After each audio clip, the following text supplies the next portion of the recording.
This is it. Oh, okay, okay, okay.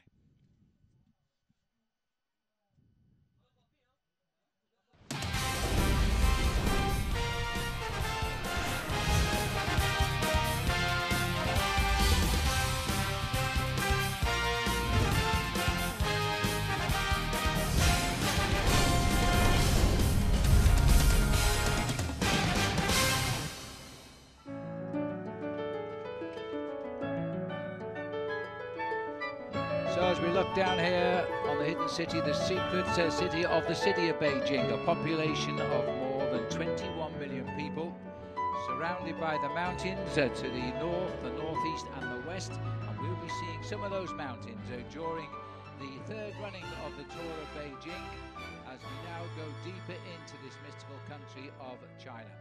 Hi everybody, I'm Phil Liggett and welcome along. It's a beautiful day in China today for the first stage of 190 kilometers, taking the riders from nearby Shunyi, from the Olympic Rowing Center, as we head out to Huairou and the Studio City, famous for its filmmaking here in China. And these are the sort of scenes we can expect along the way as we look at Changping, a district of Beijing, the famous wall. We'll be seeing some of that too as we make our way around this beautiful part of China, as we'll also see plenty of enjoyment too on the water planes as we continue around. Beijing is a booming city now, full of a boosting economy and attracting many tens of thousands of foreign visitors. This is the Pinggu district of Beijing as well, which is famous for its 5 demonstration areas for the ecological conservation and development here in Beijing. It's also the world's largest peach planting base too. Presentation taking place yesterday before the riders got underway today. World champion there was Rui Costa, the first ever Portuguese rider to pull on the professional world jersey. On the far right there was Juan Antonio Fletcher riding his last race as a professional this next 5 days. The only wildcard team is the Champion System Pro Cycling team, sadly disbanding at the end of this season, riding their last World Tour event here, and 3 members of the Chinese Cycling Federation riding on that team. Lampre are here as well, a team that's having a great season, and so too are the Dutch Belkin squad, who's also equally having a very good season. All of the World Tour teams here, all 19 of them, with the varying members of the stable being sent here. Euskaltel Euskadi, another team that leaves us at the end of this season in those orange jerseys, one of the longest sponsorships within the sport. They too withdraw at the end of the year. Team Radio Shack and Team BMC. Team AG2R, complete with the top Colombian with the long hair there, Bentancur. And also Roman Bardet, a young rider of the future for sure, 15th in the Tour de France. Bernard Eisel waving to the crowd there. Sky with their lineup.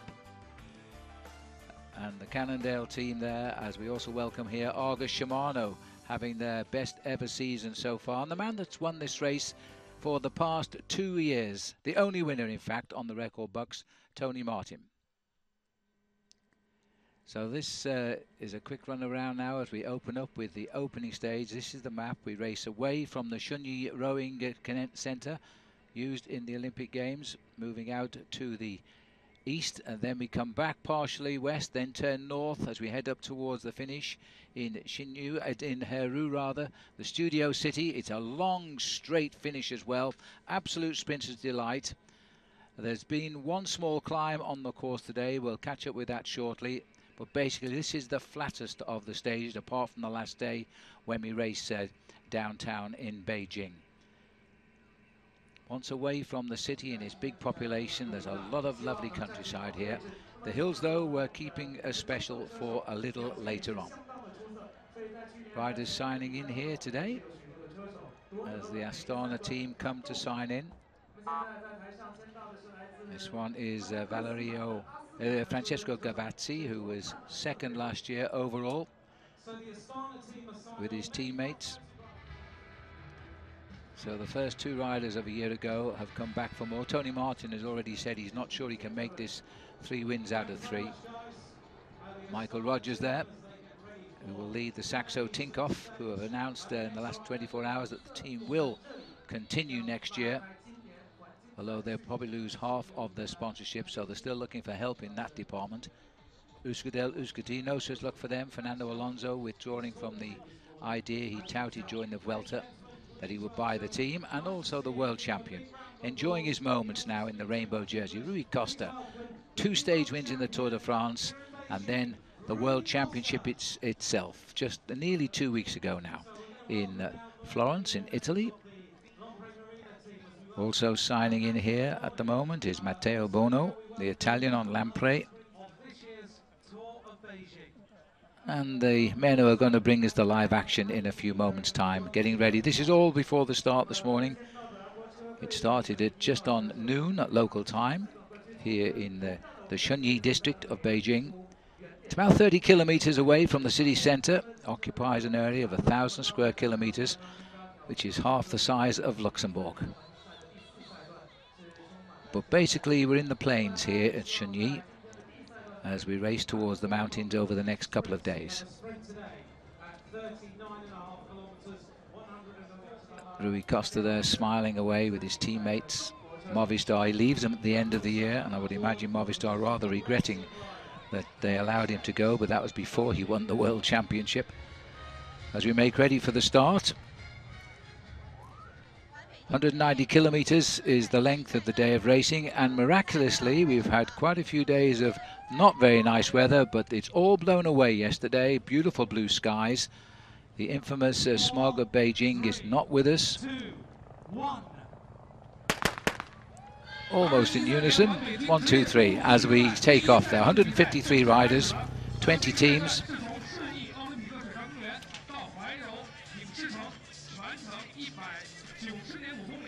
And a neutralised rollout, as always, in international cycling at this level before we actually start the action, heading away from the Shunyi Olympic Rowing Centre, made famous, of course, as so many of these iconic installations did back in 2008 in the Olympic Games. You see Veikkonen there in that white jersey with the blue cross on, champion of Finland. Another champion passing through our cameras there was Thor Hushovd, making his first appearance here in Beijing and saying he's got good form, ambition to win a stage. Well, the last time he said that was in the new event in his own country, the Arctic Tour, and he won the race as well as a few stages.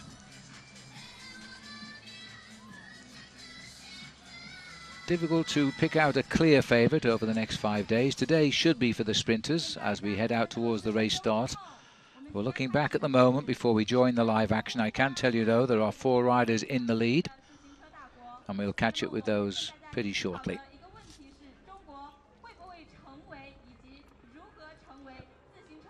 This is the 3rd year for the Tour of Beijing, and I must say the Chinese put on a very, very safe and good race, well organised. And the final event in the World Tour Series, which is now being led by Joaquim Rodriguez after his victory, 2nd place rather, in the World Championships. He took over the lead in the World Tour from Chris Froome, and will be the winner of the World Tour by the end of this week, because he's not here and neither are the riders immediately behind him. So he's not in any danger of losing his lead in the World Tour.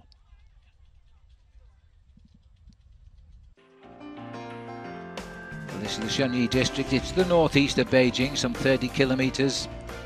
And this district here covers the core area, really, of the international airlines as they go into the Beijing Capital International Airport. And it's also the location for the water sports here at Beijing Olympics as well. There's also a very famous China floral exposition here, and it really is an incredible one. And it's famous for its cars as well, and the International Car Exhibition attracts many thousands. But it also is the peach capital as we move further on towards the area of Pinggu. As we're getting into the slightly hillier districts now, and the beautiful reservoirs that abound here as well, which feed the 21 million inhabitants of the districts around and the city of the center of Beijing. Pinggu is in the eastern end of Beijing and is the one that is surrounded by the mountains where we'll be visiting on the next few days of racing. That's about 52 kilometers away from the city center. This is Huairou, where we're heading to today, as the riders will finish outside at the Studio City, which is the center of the filmmaking industry here in China, and it's also famous for the 4th World Conference on Women. So as we look down on the race itself, we can pick up the action here now as the riders begin to settle in. The peloton, some 64 kilometers still remaining of the 190. They've ridden pretty quickly today in weather conditions which in Celsius is around about 23 degrees today. The wind, which raged yesterday, seems to have disappeared. These are the 4 riders in the lead: David Vigano, Sander Cordeel, Willem Wouters and Ryota Nishizono, the Japanese member of the champion systems. That is the result of the first sprint of the day, and they had a lead of 8 minutes and 50 seconds there. Then we went to the first King of the Mountains, the only one of the day, so Sander Cordeel will be the leader of the King of the Mountains tomorrow. Willem Wouters was second here. David Vigano was third, which made the Japanese rider Nishizono in 4th place there. And then we went on to the third sprint, and we can show you this one. This has only just happened about 10 minutes ago. Second sprint of the day at 114 kilometers. And these boys really taking on the sprints, because there are small time bonuses. 3 seconds for the win, 2 and 1 second. Very narrow decision, but it went indeed to the Vacansoleil rider, Willem Wouters, on a very tight result. Sander Cordeel was second and Vigano third there, and Nishizono taking 4th.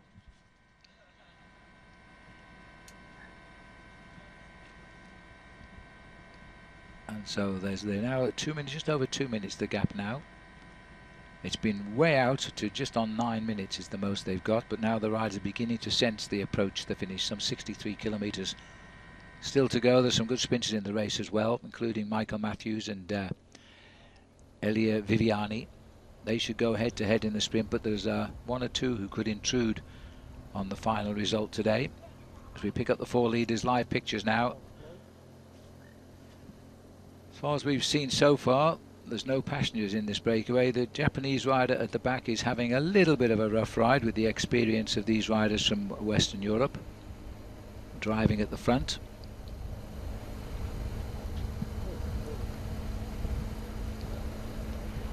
And there's still 1 more sprint to come, which is about 20 kilometers away before we get to the sprint at Miyang. So we've completed the leg out east, we've returned in a westerly direction, we're now heading north, further away from the start town. This is what we always refer to as the early morning breakaway. It's got away soon after the start, a rapid series of attacks. These 4 popped out the front. Combination seems right for those with ambitions of triumphing in the next 5 days of racing, because overall the race distance is 835 kilometers, so they're averaging around 125 kilometers on each of the days, and there is one very serious mountain stage on stage number 4, and depending on who you listen to, it's as steep as Alpe d'Huez or as long as the Col de Tourmalet, but one thing is for sure, it is a very, very difficult climb.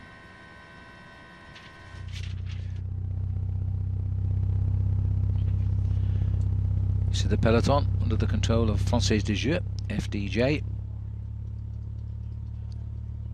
who's come here with a team to take this race very, very seriously. They've got a good sprinter in Nasser Bouhanni, the French sprinter, but they've also got some good riders on the team who could possibly push out and maybe try for overall, but I think basically they're here for the stage wins. The Garmin Sharp team, I think they are looking a lot more likely for the overall win with Dan Martin. Last year's King of the Mountains, he'll relish the finish on the big mountain, and he's already shown us he's got great form this year. Winner of Liège-Bastogne-Liège, winner of a stage in France and the Tour de France, and of course his big moment in Lombardy only last Sunday when he finished 4th. He's been second in that event as well, so he brings a good pair of legs here, and he's got the experience of having ridden this race as he's ridden 12 months ago. 2 minutes 25 just coming through as I'm talking. His gap is now holding.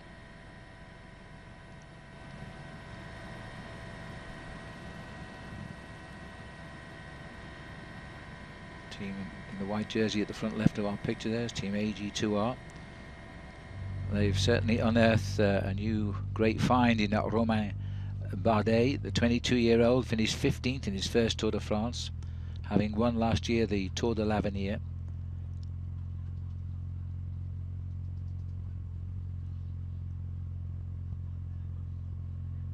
Just on the front, Cannondale also got a big interest in this event.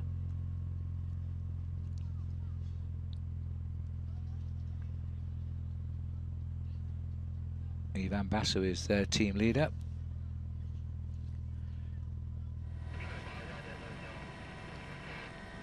Little view out towards the hills here. Xichangu. These narrow roads, they climb up into those mountains, which don't see a lot of traffic, but they are going to see the Tour of Beijing this year. This is to the north of Beijing city, about 70 kilometers out of the city center. Losing ground again now, surprisingly. They've pulled back to 2.5 minutes. Out in front as we go into 60 kilometers to go.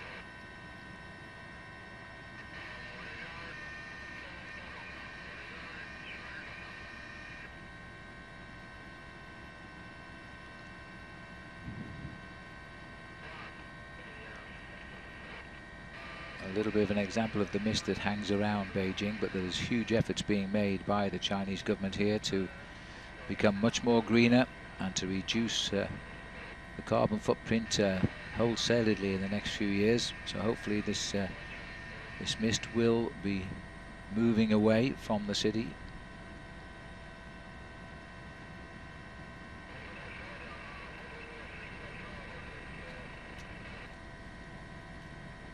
Well, today the peloton have really just limited the escape of this breakaway. They've managed it well too, because it's saying 2.5 minutes at the moment, but my computer's actually telling me it's 2 minutes, but that might be wrong. Certainly the peloton moving quite quickly there.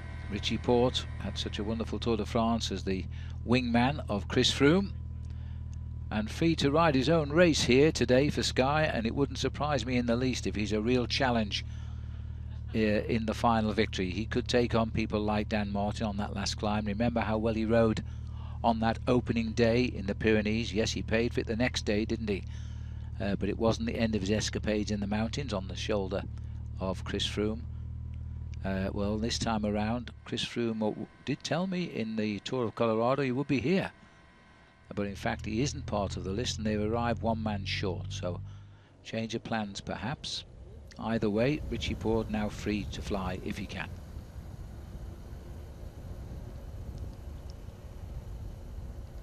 Willem Wouters looking over his shoulder there. He's only had one win. It was a stage of the Tour of the Community of Madrid back in 2011. Comes from Ghent, hotbed of cycling in Belgium. And his team disbanding at the end of the year, so he's on the market. Pace being set at the moment by Sander Cordel. Also a man that's only had one professional win back in 2011, the Grand Prix Impenis. 25 years of age, but tomorrow we'll pull on a leader's jersey in the King of the Mountains. That'll be another first for him. David Vigano of Lamprey, never won a race, but he's often in our television lens. He's a very aggressive bike rider and has been sprinting pretty well. He's gained 5 seconds in time bonuses. If they were all to come home together, it might have an effect on the destiny of the jersey. Unlikely though, because the winner will get the usual 10-second win bonus today.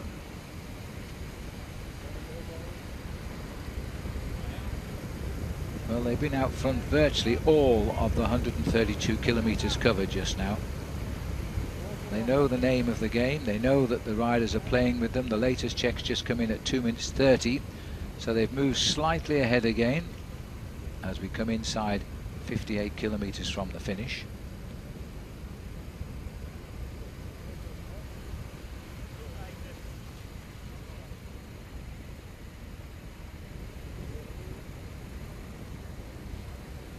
Champion System, who've had a pretty good season, so everybody a little bit surprised about the decision to end the team No real reason's been apparent.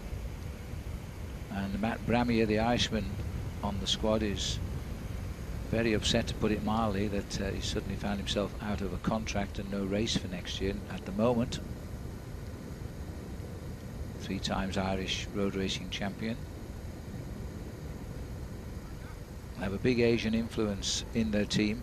They've got not just the Japanese rider in the breakaway, Nishizono, they've also got a Korean rider on the squad as well, who's been a bronze medalist in the Korean National Championship this year, Chan Jae Jang. And they've got 3 riders from China. The rest of the team is Bramier from Ireland and 2 riders, Chris Butler and Chad Bayer, from the USA.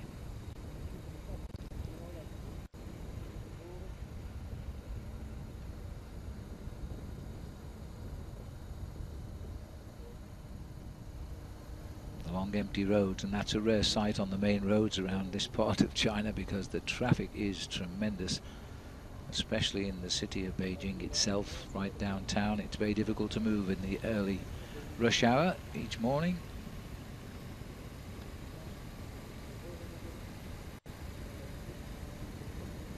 "56 kilometers to go to the finish." A lot of work being done in the pacemaking by Sander Cordeel. He looks particularly strong today. Nagano brings him through, no problems at all. 2.5 minutes the gap.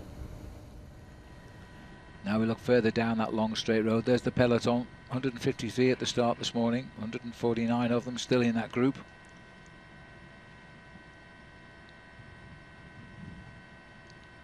Seems to be a lot of farewells in the peloton this year, because also amongst the riders retiring at the end of the season will be Juan Antonio Fletcher, who has treated us to some great bike riding. He used to be part of the Team Sky setup. He's now part of Vacances Soleil, and as they depart the sport, Fletcher's decided at 36 years of age it's also time for him, and he's nominated this race as his very final bike race. Regular on the podium in Paris-Roubaix, one of the few Spanish riders who could ride really well the one-day classic races, and especially the Belgian and French spring classics, because those courses really have never suited the Spanish riders until recently, I have to say. And Fletcher was the man who blazed the trail for them. Had a couple of years with Sky, but much of his great cycling was with Team Rabobank.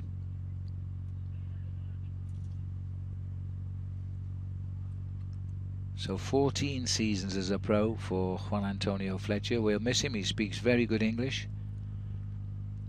Well, he would after 3 years on the Sky team itself. Joined Vacances Soleil at the start of the year. Constantly on the attack. He had a very, very good Vuelta a España. Stephen Cummings on the far side. He finished 4th in the very first Tour of Beijing 2 years ago.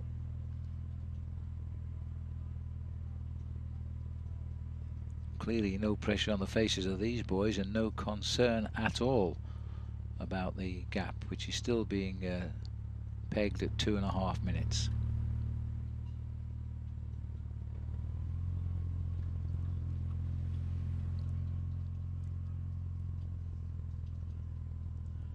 Well, just hearing now that the gap has gone down to 1 minute and 45 seconds. So we're waiting to get confirmation on that, because these boys don't look as though they're really stepping on the gas just now. Michael Rogers from Canberra in the centre there. Very good season for Michael, very strong season.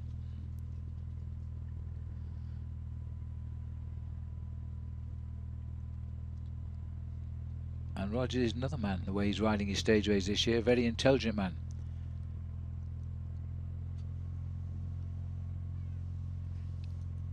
Yeah, that was a wrong time check. It's out to 2 minutes 55 seconds now, just under 3 minutes the gap, because these guys have backed off for some reason. 54 kilometers, long straight road. If we could swing the camera, you would see it's quite a long road ahead of them. The world champion, very happy to be in that rainbow jersey, and let's hope he doesn't carry the curse of all world champions and then doesn't win for the next year. It was a big struggle for Philippe Gilbert as world champion, but he finally got a great stage win in the Vuelta a España as a world champion, which everybody wants to do, of course. And now Rui Costa had to battle his teammate and but rival countryman in Joaquim Rodriguez to take the jersey home, and he pulled the best tactical moves. Caught Rodriguez in sight of the finish, waited long enough. No favours done because they race on the same professional team, and he got the title.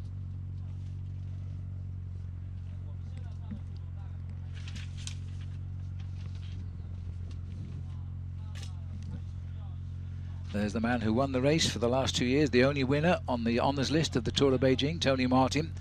First year to be anticipated, it was a time trial. He won the time trial, kept the jersey, and the first 3 riders at the end of the week were all time trial riders. Wasn't so last year. Tony Martin really pulled out a great road race win, holding the peloton off on his own. And if you are watching the Vuelta a España this year, you may remember his famous breakaway. On a stage of 175 kilometres, he was in the lead for 174 3/4 kilometres. He was caught 30 metres from the finishing line after a massive lone breakaway, and he still crossed the line in 7th place. Only 6 riders of the peloton could get by him before he crossed the line. It was a real close finish, an incredible ride, and Martin, being the world time trial champion again, having just won that title 2 weeks ago in Florence, showing us his special skill there, that was for sure. But he says no time trial. He's done the lone escape last year. The riders know him all too well now. He might find it very difficult to pull off a similar move, and he won't like the climb for the first mountain top finish, which is to come later on. This is Nishi Zono, the only Japanese rider in the race, but all of these Asian riders making their steady progress now. This year we've had the first Chinese riders in the Grand Tours.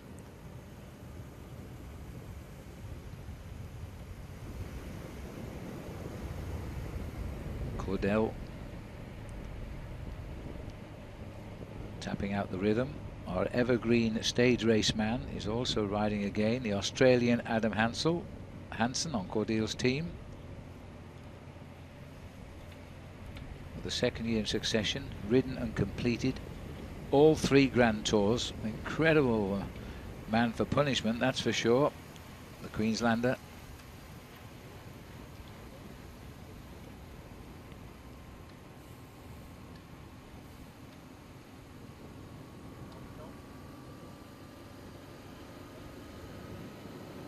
Now, as you can see, despite the population being 21 million in the area of Beijing, most of them live in the city.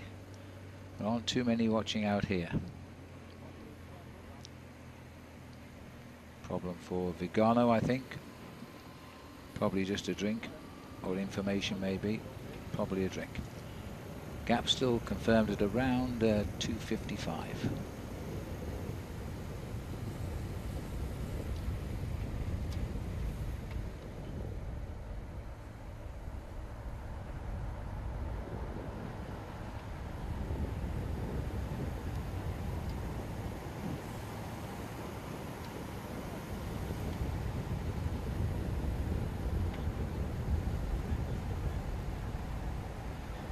It's just a question, he wants to know what's going on here.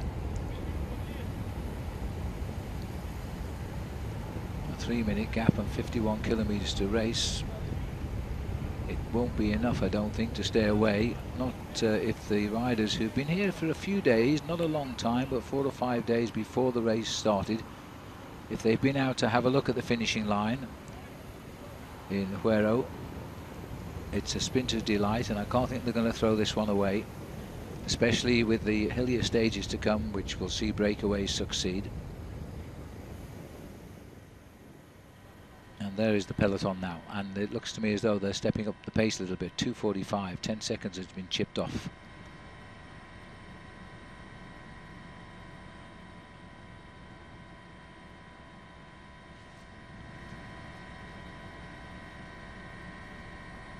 Riders steadily swing, having gone north, we're swinging east now as they head towards Huairou via Miyun, which is the last sprint and the last 3-second bonus of the day, and it may be It's 9 kilometres from Miyun, and a good chance that the breakaway is trying to hold on for that 3-second time bonus. The peloton, knowing it's not going to mean much the breakaway, but may not want to contest it from the big field, because those small time bonuses might have an effect later on.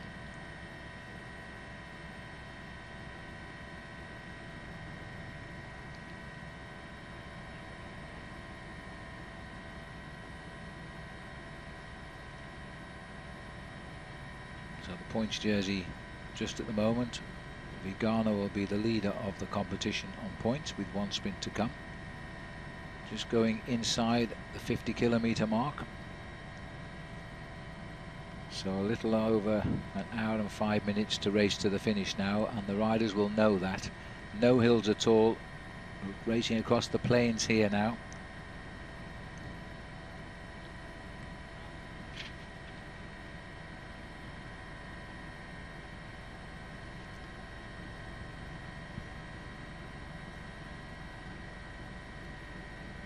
Travel south out of Beijing, you go down to the river basin really, but if you go northeast, west or north, you head to the mountains. And all of the courses are based to the north of the city of Beijing this year.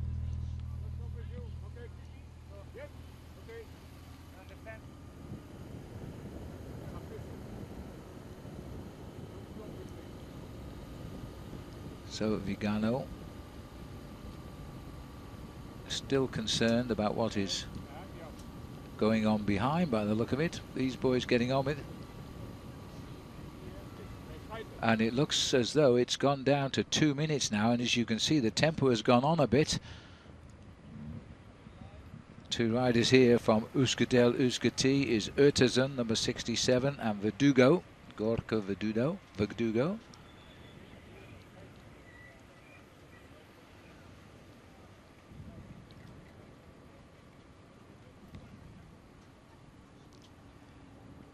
Now the front now, as you see by the length of the race, Cannondale and Team Sky, I think, have started to pick up the pace here, which is interesting, which means that they are taking an interest.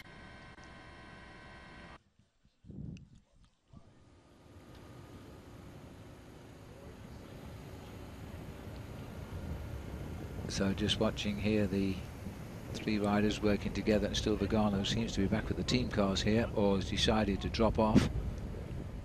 Maybe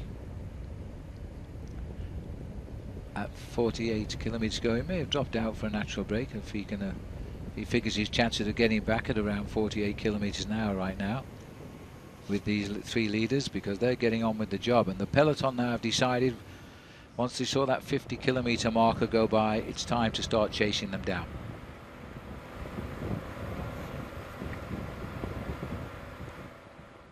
And that's where we are now. We've now turned our direction. We're riding to the left of our picture, which is in an easterly direction.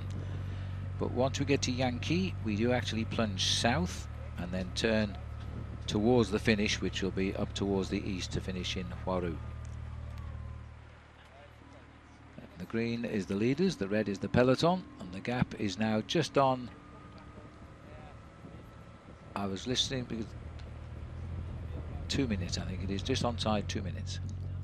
But waiting for further confirmation on that, because there is Cannondale at the front now. They've taken over the front. Well, it wouldn't be a surprise, because they've got one of the top sprinters on the race, and he's won here twice before, and he loves the Tour of Beijing, and that's Elia Viviani. He's already had 6 wins this year, with his latest one coming when he won the opening day of the Tour of Britain. And that was before Bradley Wiggins took over as race leader, not to relinquish it until the finish. But Viviani is a sprinter, and having seen the sprint here, it's a perfect sprint finish. And I would expect him to go shoulder to shoulder with the likes of Orica Green Edge's Michael Matthews. There's Bernie Eisel sitting up, having a no-handed session, checking out the riders in the race. One of the most experienced men in the peloton. Used to be the lead-out man for Mark Cavendish, but when Cavendish left Team Sky, Eisel stayed. There he is in black.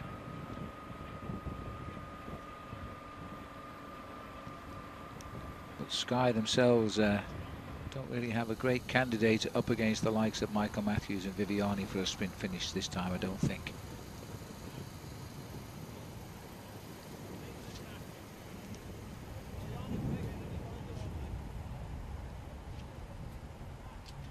So the 25-year-old Sander Cordil from Lotto Belisol, one win only, but a hard workhorse today.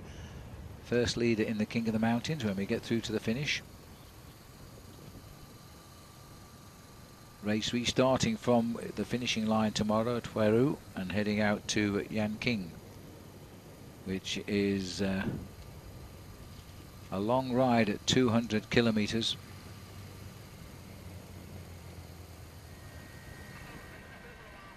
And sees the introduction of lower class mountains, 3 second categories and a third category on the route tomorrow, so that will give us some indications to the strong men looking for the overall. As we look out here across at Miying itself, Miyun rather.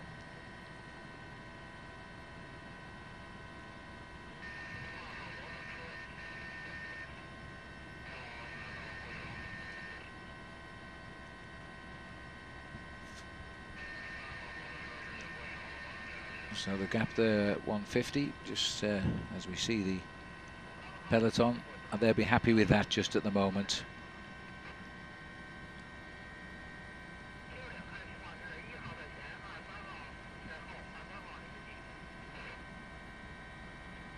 .45 kilometers to go. They'll estimate a chase down of around a minute every 10 kilometers, so you'll see how likely they are to catch that breakaway just now.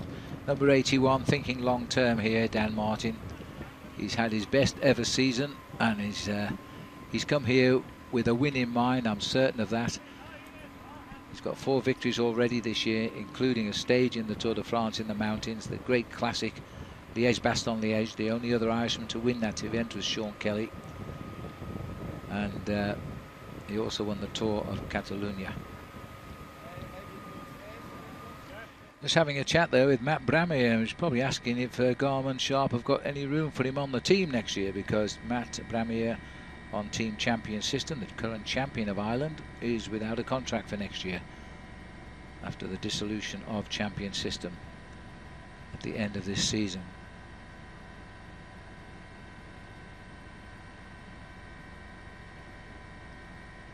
So routine day for Dan Martin today. Keep himself out of trouble, avoid any silly crashes. Finish near the front half of the peloton just in case they split time them across the line for any reason. But other than that, his job today is to stay safe and conserve energy. Gap continues to come down.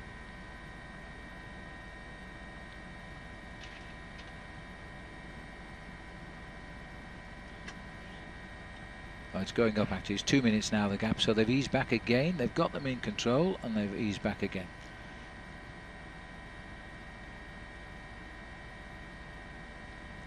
And 3 kilometers from the sprint, and I think the peloton will be happy that those riders up front fight out the small time bonuses. 3, 2 and 1, first 3 across the line. Cordil has got 3 seconds so far. David Vignano has picked up 5.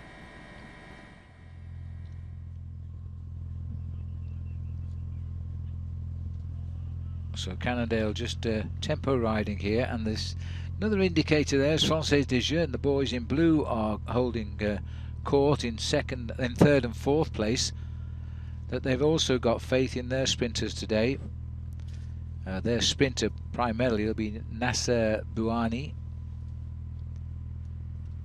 A lot of people get a little bit concerned about his erratic sprinting, but he is a fast finisher, and he's hit the line this year on 9 occasions in first place.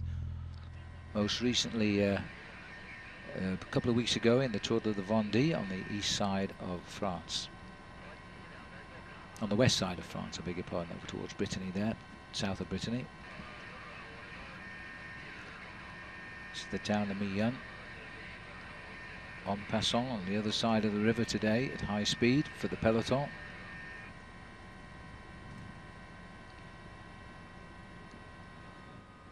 It looks as though the rise of the back here decided to take time out. start to eat, so the chase really has turned off here. Number 11 there is Christophe Riblon. Himself has had a tremendous year, considering that he's getting a little bit long in the tooth these days, Christophe Riblon, but still enjoying himself.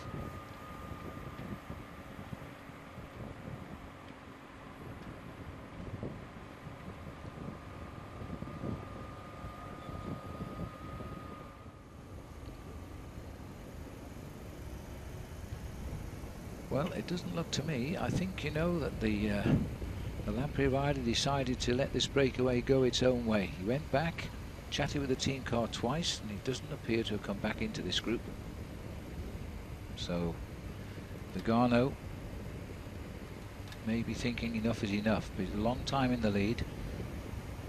He was in the lead at the time he dropped back at 140 kilometres he'd been up here. This breakaway's been clear now for nearly 147.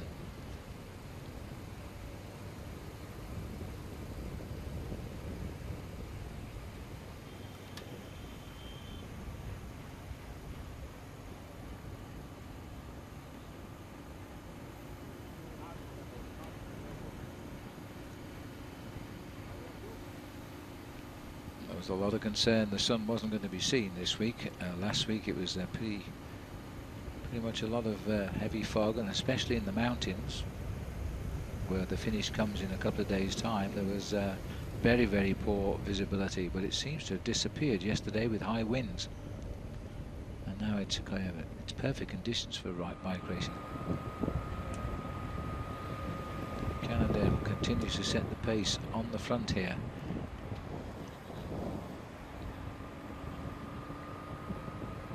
Big Matt Hayman in the black, former Commonwealth Games road race champion, the Australian.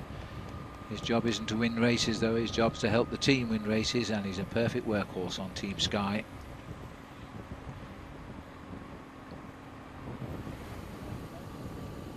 Now we're within 1 kilometre now of the third and final sprint out on course today here in Miyun.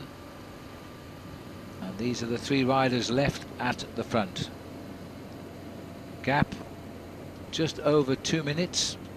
They're still pulling away again. They've reversed the trend. They're pushing it out towards the 2¼ minute marker.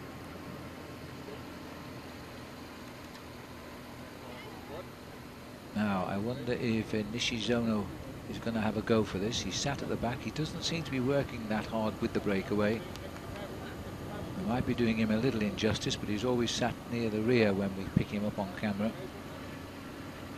They've lost a bit of a driver too in David Vigano, who has volunteered to drop back to the race. Perhaps he's a pretty experienced professional, 29 years of age. He's seen it all before. These early morning breaks don't stay away. That's maybe what he's thinking. Now Cordeal wants it. He won the last one and got the small time bonus. He won the King of the Mountains and he finished second in the first one. So he's picked himself up 5 seconds in bonuses. Now you better get a move on, because that's an attack there by Wouters. Two Belgians going it together. Wouters has a second kick in him, I think, but Cordeal may want it. It's a big effort for a second. He switched sides, but that was the line, and he didn't get it. So Wouters takes the 3 seconds. Cordeal will get second, and Nishizono takes the third, and there's no fourth prize on the sprints.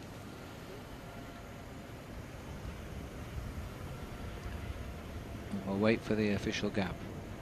Well, they've really fought out for the sprints. They haven't shared them at all this breakaway. There's been 4 prizes out on course. Basically until now there's been 4 leaders, but they've sprinted for each of the points around the course today.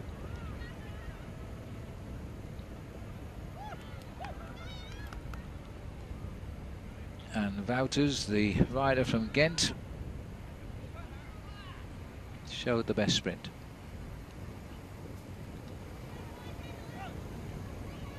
Well, the peloton are now inside a kilometre from the sprint, so there's about only 1,300 metres or so splitting the peloton.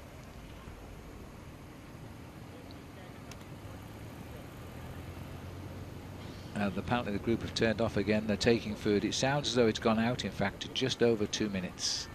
Continuing to hold. Pull back just a few seconds on that sprint. Delaying the inevitable. Now there's no more distractions as we continue on towards the finish. And there's the peloton in the same straight. And it's the teammate Boani from Française des Jeux who are now pushing the pace at the front.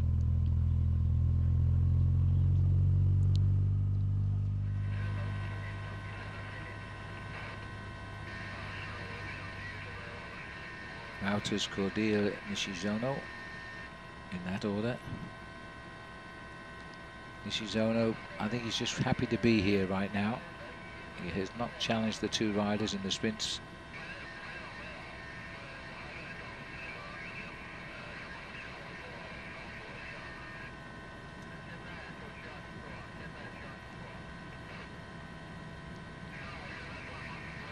Two minutes and 3 seconds, 2 minutes 4 seconds, the gap just at the moment. And when you see a road like that, it's not a breakaway's delight, is it? Because you can see 2 minutes up that road, and so will the riders, because they'll locate the riders by where the helicopters are, one of which we are looking out of at the moment.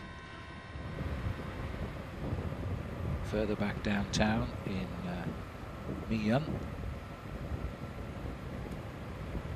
Française des Jeux continuing.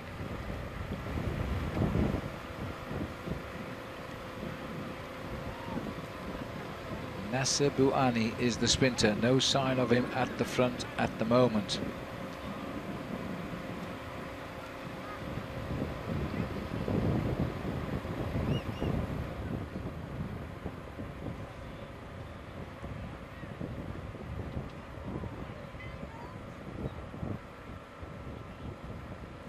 Another rider here who's possibly in the race for himself today and doesn't have to worry about the whereabouts of Mark Cavendish is Alessandro Petacchi on the Omega Pharma Quickstep.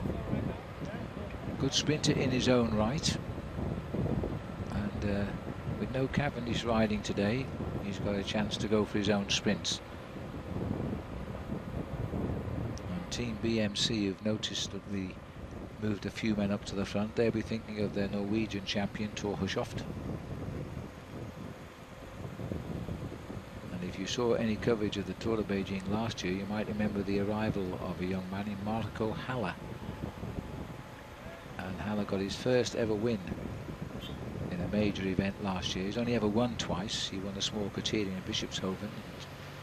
I think it's in Germany. It might be wrong there. It could be in Austria. But he won a small criterium there, and that's his only other victory, and it came before he scored in Beijing.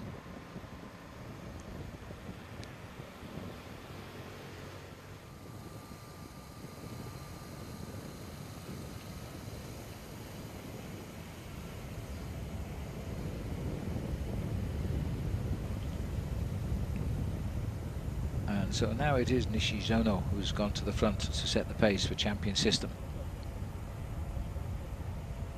This is the strong man here, Sander Cordiel. He always looks as though he's up for the fight today. Willem Wouters also.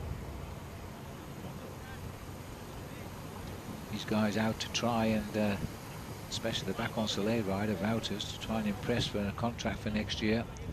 The peloton again, there's a change of plans now. They're being driven on by FDJ at the front, followed by Cannondale. And then I'm a little surprised, but followed by Sky, who have been working very hard and always had the men placed near the front. Bernie Eisel's the first of the riders there. No, it's David Lopez. And Team BMC. Steve Cummins adjusting his racing mitt there. They'll be looking out for Thor Hushovd today. And then the light blue jerseys of Omega Pharma Quickstep looking out for Alessandro Petacchi.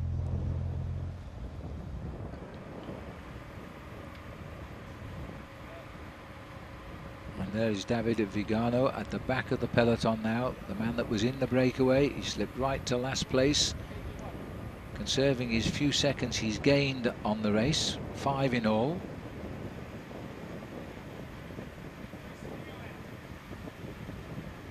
Matt Bramier still chatting with Dan Martin, the two Irishmen together at the rear of the field, just trying to guide themselves home safely today.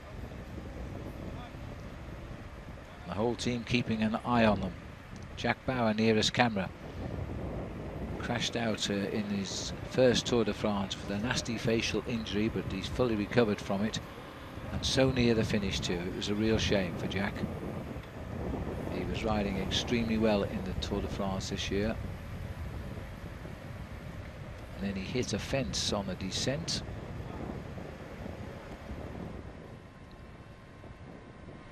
And that was the unfortunately the only exit was by the ambulance for him. So near the end as well.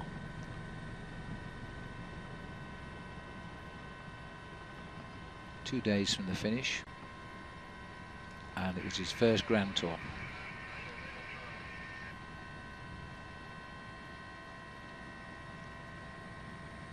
Now the gap certainly won't be going up any more now. This peloton is moving very smoothly here. The arrowhead has formed under the impetus of some of the sprinters' teams. Team Sky, unless they've got hopes perhaps of somebody like Joe Dombrowski or Josh Edmondson.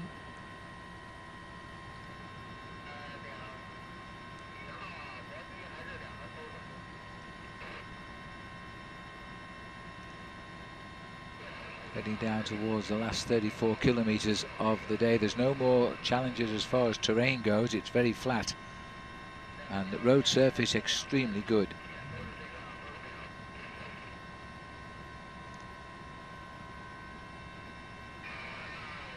The long thin line.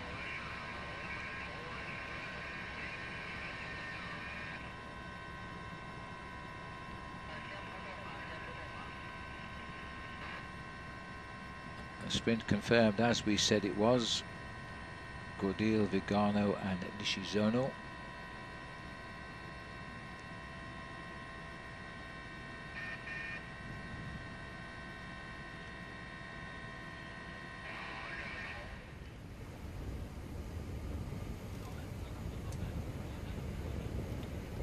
Well, it's continuing to come down.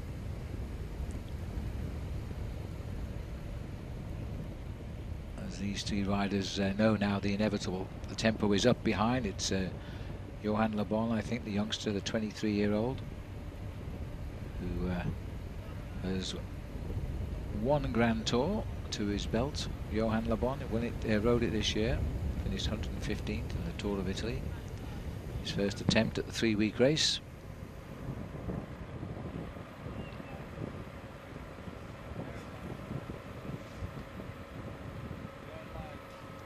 Whiteboard being held up, so they know the gap is coming down. 1 minute 20.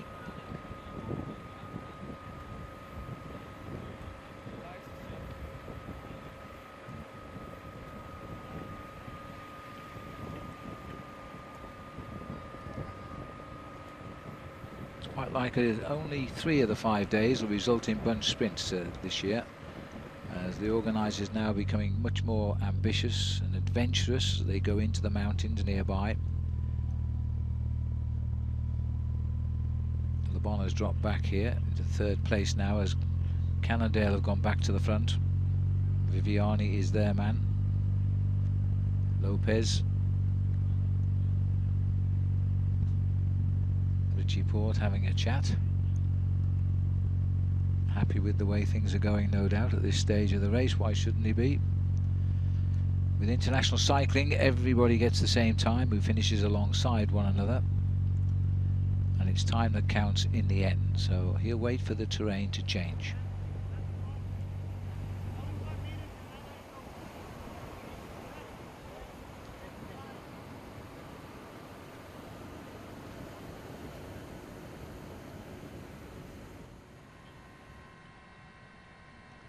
There's the result of that sprint. The 4th place was taken by Johan Le Bon. He gets the 1 point. The other 3 get small time bonuses as well as points for the points competition. Gap just another couple of seconds chipped off. 2 minutes 11 seconds now. 1 minute 11 seconds, I beg your pardon.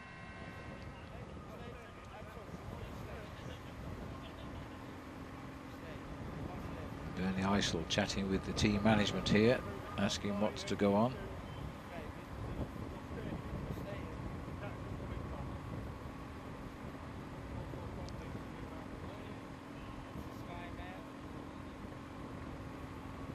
And there's been this is an inevitable attack, and it's come from the Japanese rider as well. Nishizono just decided he'll give it a go alone. I don't think there's going to be any reaction from Willem Wouters, who immediately got on the radio and said to his team management, I think I'll fall back now,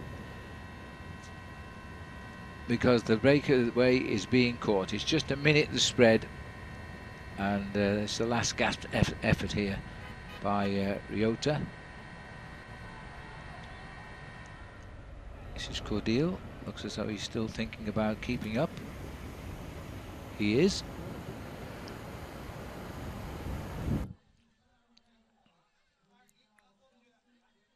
And as our little picture decides to freeze on you there, we have no control over that. It'll sometimes interference causes that action with the cameras, but back up now. This is the third place rider.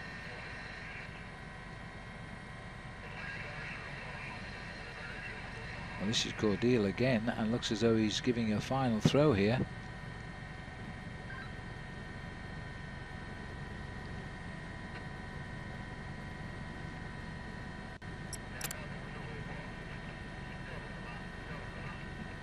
No further news on the gap, but it has to be just over a minute now. It was at 1:10.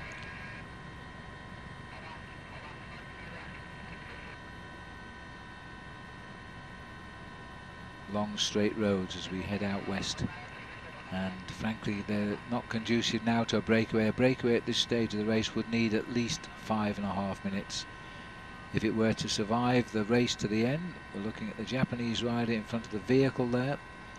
The third rider, Wouters, I think is just sat up and waited for the main field to catch him.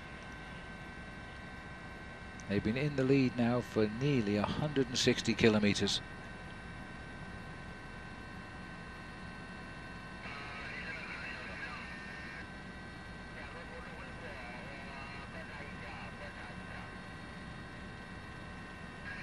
It's been a big day for Sander Cordeal nonetheless, for the Lotto squad.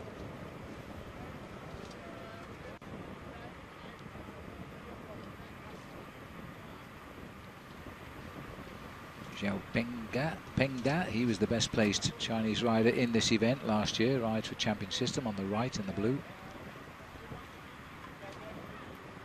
Highest placed Chinese rider overall last year.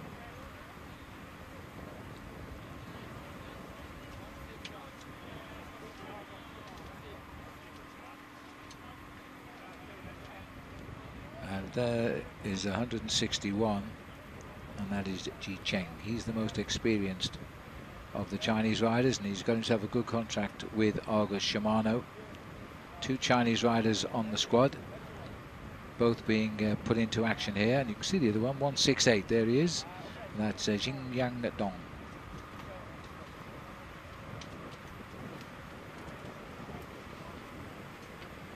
World champion. It's not a day for Rui Costa, I don't think. He's not a great sprinter, although you wouldn't have thought so the way he won the world title against Rodriguez, but that was at the end of over 7 hours in the saddle in atrocious conditions and a very hilly day. Their legs must have been falling off by the time they took part in that two-man sprint for the world title, and Costa got the best of them.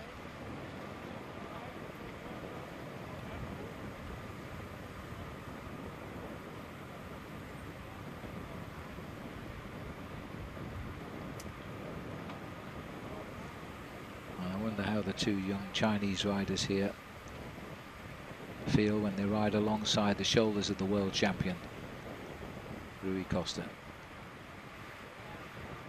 Steady progress by the Chinese. They've now ridden their first Grand Tours as they continue to make inroads, and there's a very, very good racing calendar throughout Asia now. A lot of teams are basing themselves here. Continental UCI teams below the World Tour level. Plenty of racing. Still looking at the Japanese rider, Ryota Nishizono.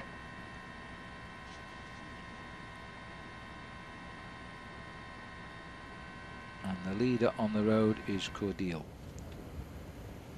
Got to ride his first Grand Tour this year, and his first World Tour team this year. He's only 23 years of age.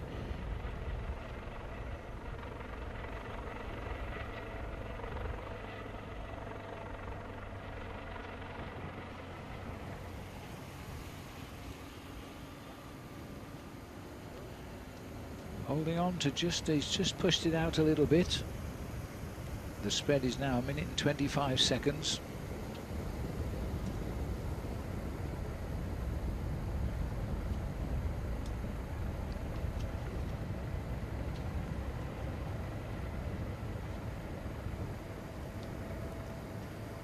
Judging by the way he's relaxed on the handlebars, he's just going to keep this tempo up and see what happens. But he's moved it out a few seconds, 15 seconds or slow, that's all. Zhu Gang, the Chinese rider here, Ford champion.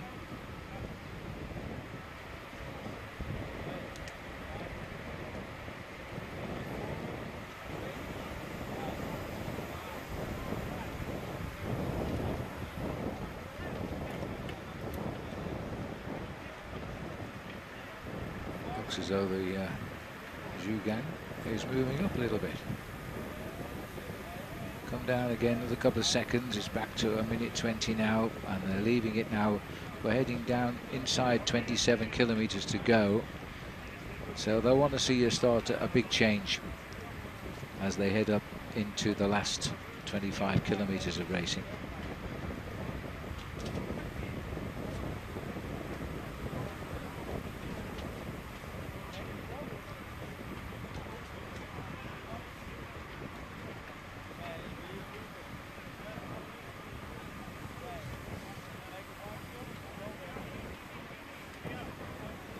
Concentration on the face of the riders here, who appear to be just riding along and not really interested in the way the day is playing out. All attitudes will change once they catch up with this man. Way back in the distance there is the peloton now with all those car lights. As we watch Sander Cadil of the Lotto Belisol team, only one win ever, but he's the first leader of this year's Tour of Beijing in the King of the Mountain section. As he continues on, the 25-year-old.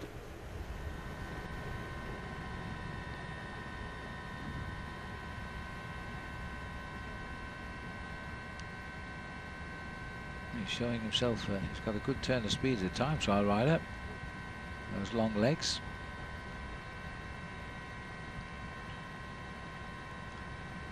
And when he puts his head down there, he will see those lights right underneath his bicycle. Well, he won't right now, he's come around this bend, but in the distance there, the peloton are massing now, and we're just on 1 minute.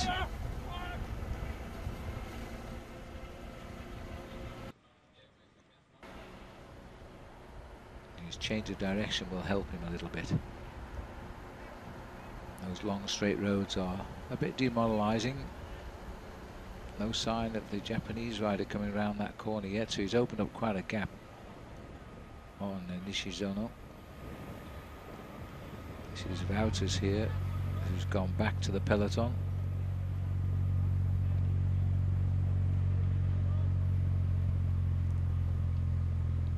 And there they are. So they know now there's only 2 riders left out in front. As Johan Lebon sets the pace for FDJ. A little bit of a chat going on there with Cannondale. Viviani is their man for the sprint. They'll have to organise their lead out.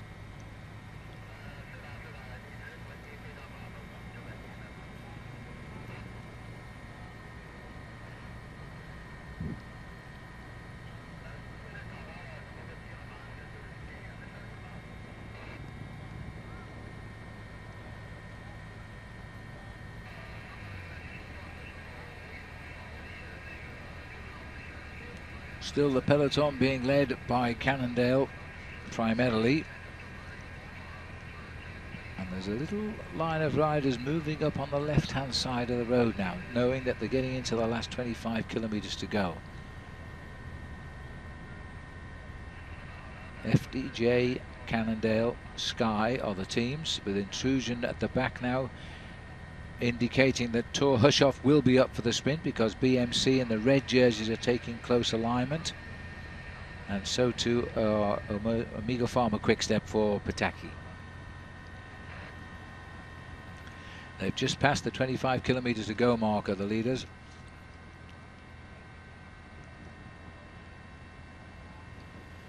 And almost together now. As our dots are almost merging, we'll turn to the right. Bai Fang, and then up to Yang Qi. There's Adam Hansen, our hero from the Grand Tours. The triple again completed this year, and now he is back to his regular job of water carrying as he goes back to his teammates. Marcus Burkhardt, him of the yellow shoes. May he never change them, so we always know where he is, as the BMC rider moves back as well in the red. Now they're going around the same corner, changing direction here.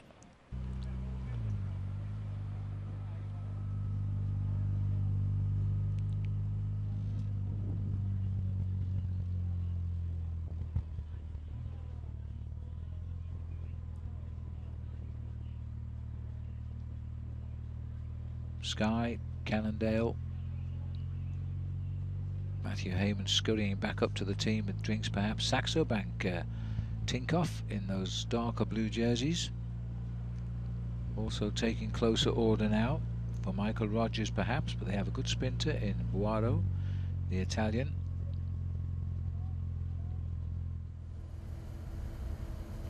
This low move here, it wasn't planned. He went after the Japanese rider, then attacked him. Sander Cordeel still on his own. I haven't seen the Japanese rider caught, but the others certainly have been. There's just one rider, I think, behind in no man's land.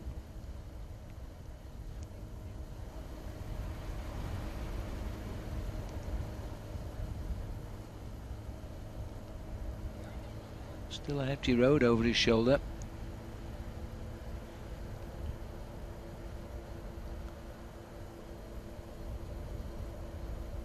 Well, the peloton's also seen 25 to go now. The gap is said to be 2:48, so he's done a good job here. Pushed it out quite considerably. 3 minutes. It's taking on a different view if he holds this.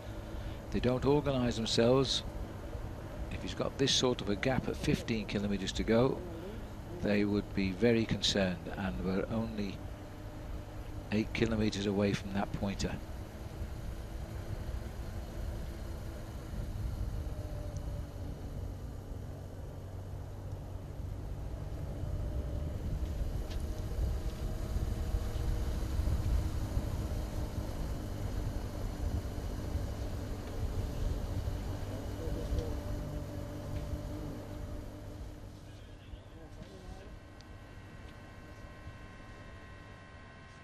Back to the long straight roads here.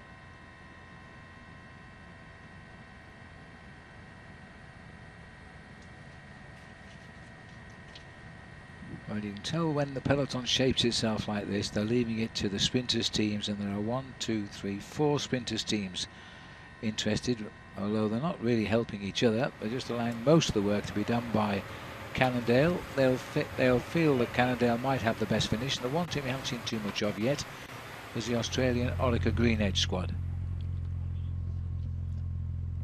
with Michael Matthews, whose nickname is Bling, and he's the rider who I think they'll all be looking to deliver today, and he started to come through well now. He's had 4 wins this year, 2 in the United States and 2 magnificent stage victories in the Tour of Spain.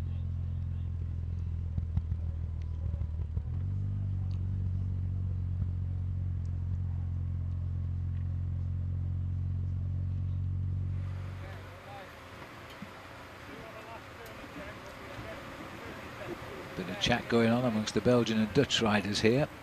187, there's Kenny van Hummel, and who could deliver a potential sprint victory. There he is.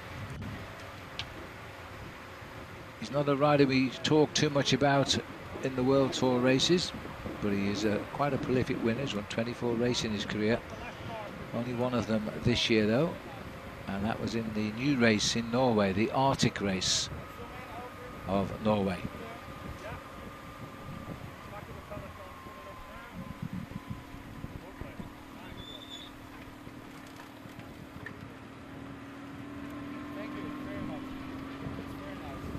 Well, from that near 3-minute gap, which I would be very suspect of, because I think there are gaps closing in quite quickly here.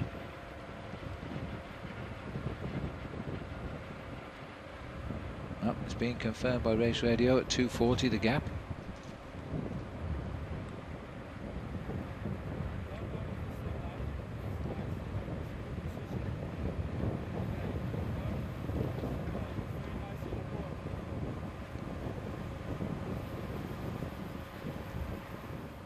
Well, Cordeal, maybe his reputation says he's only won one race. His list of honours only won one race in his career, and that was the Grand Prix Impenis 2 years ago.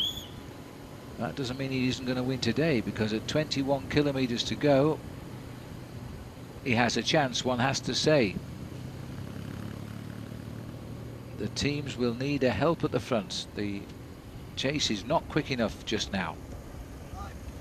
It's a long straight finishing road as well, not a kink in it at all. A perfect race for the sprinters. Very difficult to judge exact point of the finishing line when you're sprinting, because it is such a long straight road with no markers. It's completely in the open space.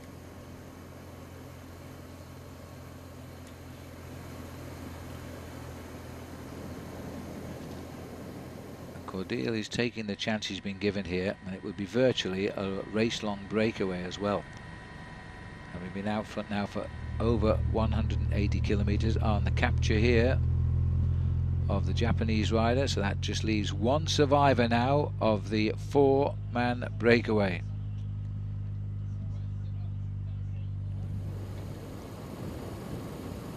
This is the only man out front now. As he looks towards the mountains, he need have no fear, he will not be going into them today. As Cordeal is looking for flatter roads as he races towards the finish. He will turn away from the mountains.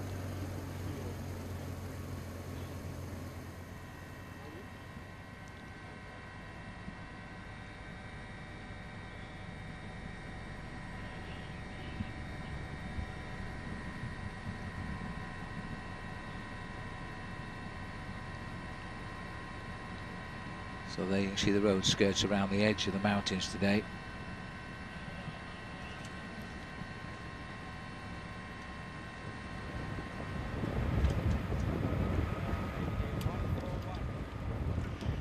Well, the judges have just announced that the leader, no surprise here, has been granted the most aggressive rider of the day prize as well, with his fine attacking riding. That is Jan Bekelants there, moving up on the opening stage, well, on the second stage of the Tour de France rather, and pulled on the yellow jersey. Both firsts for him, and he's continued to have an excellent season, Jan Bekelants.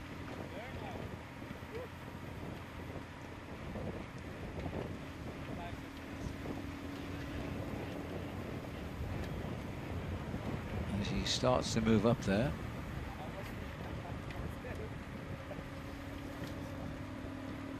As he moves through.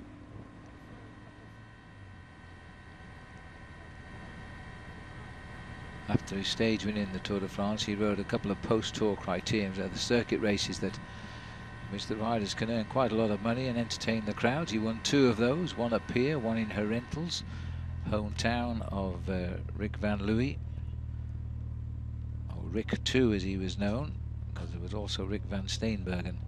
He was Rick 1 in the 60s and 50s. Cannondale continue to push on here. And it looks as though Argus Shimano are taking an interest now in those white jerseys as well. Well, the top sprinter, Marcel Kittel, isn't here. 4 stage wins in the Tour de France for him. But the team continues to have an extremely good season. Possibly the Slovenian Luka Mesjic is the man they would be thinking to win the sprint. It'll be a duo battle though against some of the sprinters in that peloton down there. They'll be watching every move with interest now.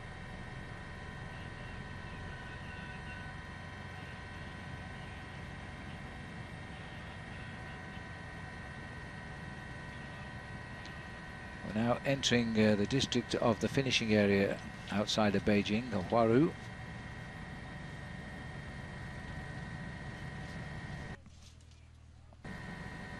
It's a city which lies in the northeast of Beijing, a total area covered of 2,128 square kilometers. Part of it, of course, is in the mountains around the 12 towns and rural townships which make up the district of Huairou.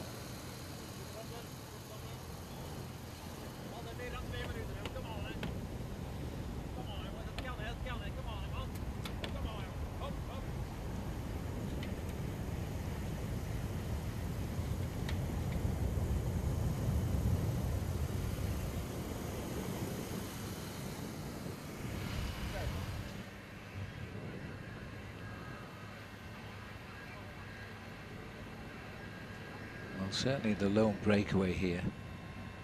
Lotto, his teammates, haven't done too much to slow down the chase. They're not apparent near the front at all.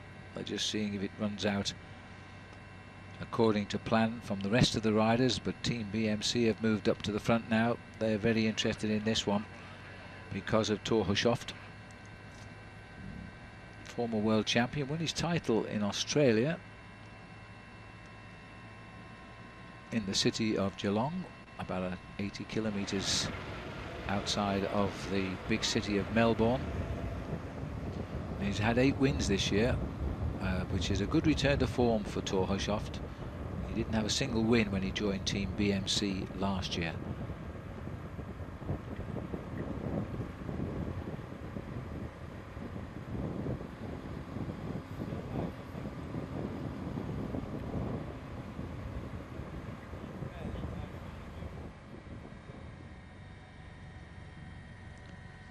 Wending our way through the wooded hillside here,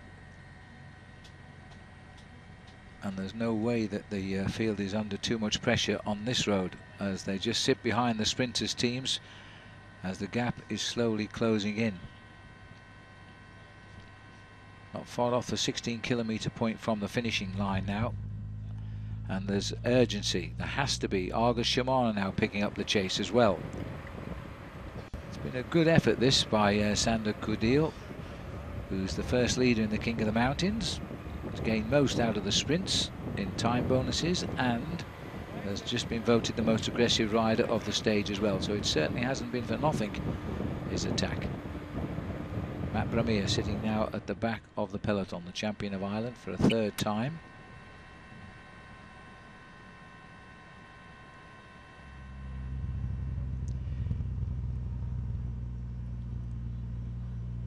"15 kilometres to go. Team BMC are taking up the pace."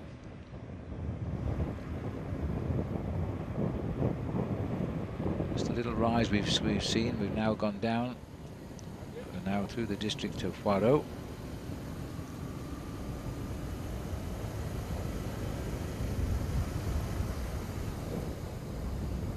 Terrain's changed a little bit as we've entered Huairou district now, and it's hurting too here by Cordial. He's seen the banners which have indicated he's inside the last 15 kilometres from the finish. Approximately 23 minutes of racing left, that's all.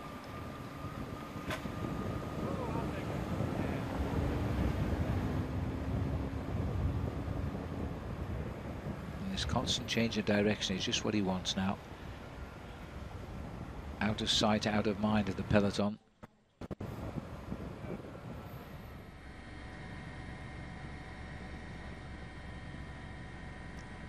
Latest gap, minute 38. Come down a little bit. Minute 38, coming up 14 kilometres from the finish. computer says catch will happen in the last 2 kilometers of the day if they continue at the same rate. There's 15 kilometers now for the peloton.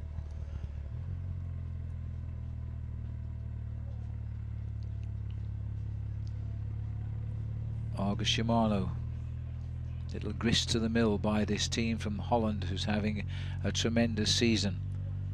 Best of the Chinese riders been given the privilege of wearing the leader's number in this race, number 161 for Ji Cheng of China.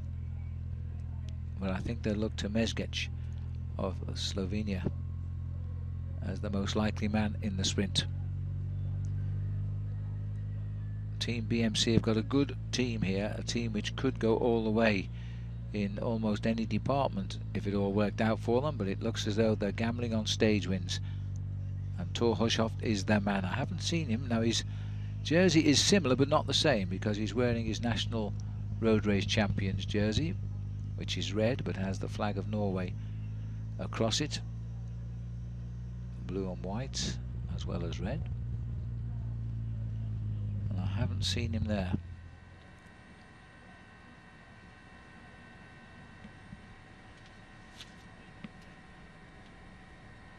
Heading into the last 15 kilometers of the day now.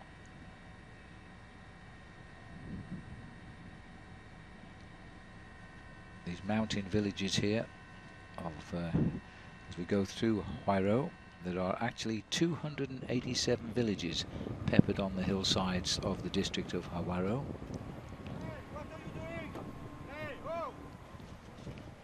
And much better racing roads now, away from the highways into these narrow roads.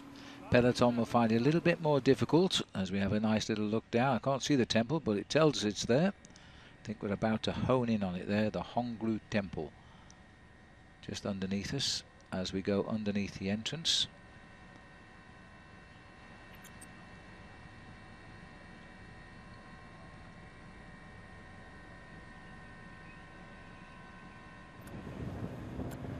I'm already here. It's after 4 o'clock in the evening here in China, and it's beginning to become sundown.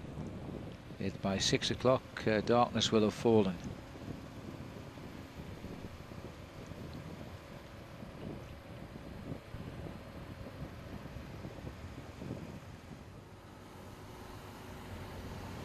Well, Cordeel is certainly not giving up. He's giving it his shots now. Best shot it is. It's interesting that he wears number 113. The team car has drawn number 13 in the convoy. Will it be lucky or unlucky for him today? There's something happened at the back here, because Bentancur is there, the Colombian, looking rather anxious as we've cut away. We continue past the Huairou temple with the peloton this time.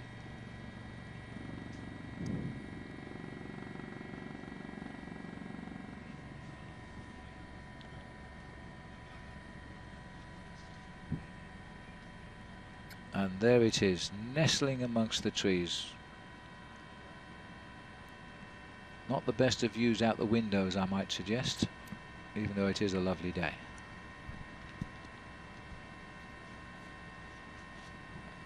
Peloton has gone through to our right as we look at these pictures of the temple. And this is all about 14 kilometers from the actual finishing line.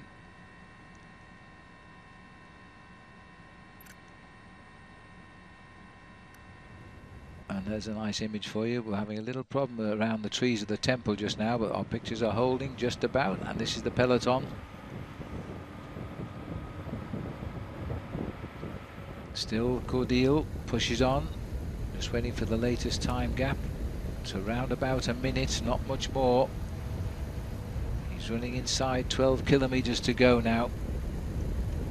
And he will get changes of direction, because we finish in a easterly race towards the line, but there's no wind to assist him. The finishing line yesterday, with the wind that was raging, which I think has created the rather pleasant day today, it would have given him a flying tailwind finish, but the wind seems to have dropped completely. The trees are still on the finishing line. There we are. There's the change of direction at the bottom of the picture up towards the finish.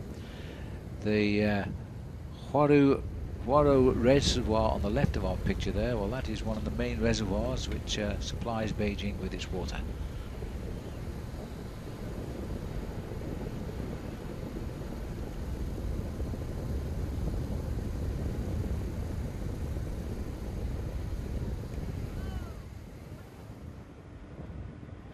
Now the chase down.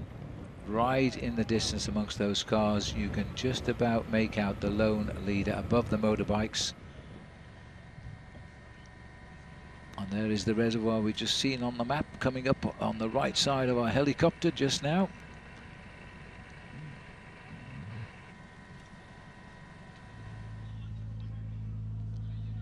And the latest gap now, 47 seconds. The hard work here being done by Pinotti of Team BMC. A little flick of the wrist, Steve Cummings coming through. This is the serious moves now. It's time to get him trapped before they get towards the finish, so there's time to still get the lead out teams organised. Amigo Pharma Lotto in the centre with the light blue jerseys looking for Alessandro Patacchi. The blue jerseys coming up now for Bahani. Garmin Sharp are getting in on the mix as well. The one team I haven't seen is Michael Matthews' Orica Green Edge squad.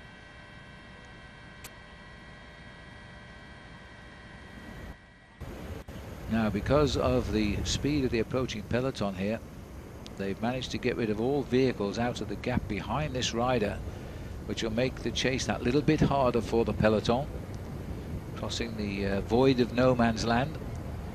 He's just got to keep on going and hope they make a mistake now. Just hope that they get diverted with their attention. But at the minute, you have to say that Team BMC look as though they're on a mission here.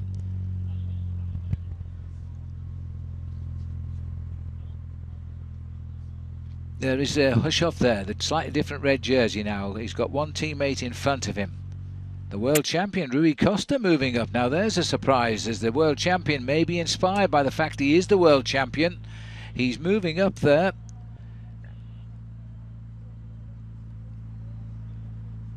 And good for him, because he's taking an interest. In fact, he's just come past the shoulder of Thor Hushoff, the champion of Norway.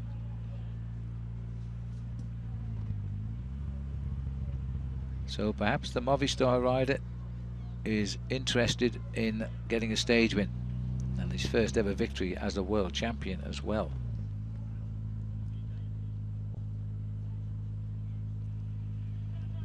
Looks like it is Amador who sat just in front of him there, trying to protect him as best he can. The Croatian rider, the only Croatian in the race. 25 seconds. And the pace now is very much on here. With all these buildings around, the adrenaline will start to flow automatically. The riders know the finish is not that far away. It's approximately 8 kilometers. And the last 2 kilometers very straight. As they continue around Huairou.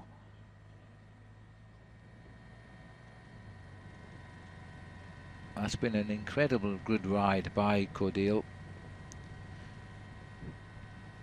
but he's still destined to be caught inside 5 kilometers from the finish, having been away for virtually the whole race. There he is, and if you look through those cars, you will see the peloton. They have this uncanny knack of bringing back all who attack. It doesn't always work out this way, but for the vast majority of the times, if there are a number of good sprinters, the teams are prepared to chase, then the brakes don't stay away on these flat stages, but you've got to try. 18 seconds the gap. You won't see an 8 kilometers to go banner, because there isn't one. The next banner we should see will be at 5 kilometers out. Crowd seeing a catch here of a man who's been in the lead for 180 kilometers.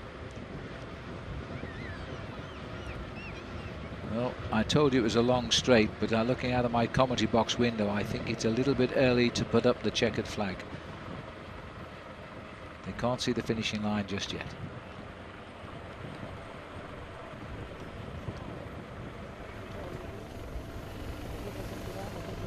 Well, he's not going to ease up, he's going to make them race to him, that's for sure. And that's the way to do it. It's just at the top of our picture there on the left side of the road. Peloton now travelling here at around about 50 kilometres an hour on a beautifully surfaced flat road across the streets of Huairou. Once he is caught, expect to see a series of small attacks here to try and shake out the sprinters.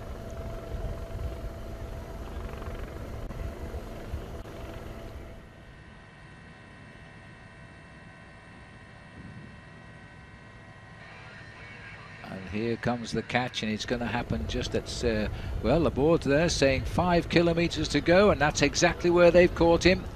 5 kilometres to go, and the race is together for the first time since the start today. And immediately Garmin Sharp have taken over the running.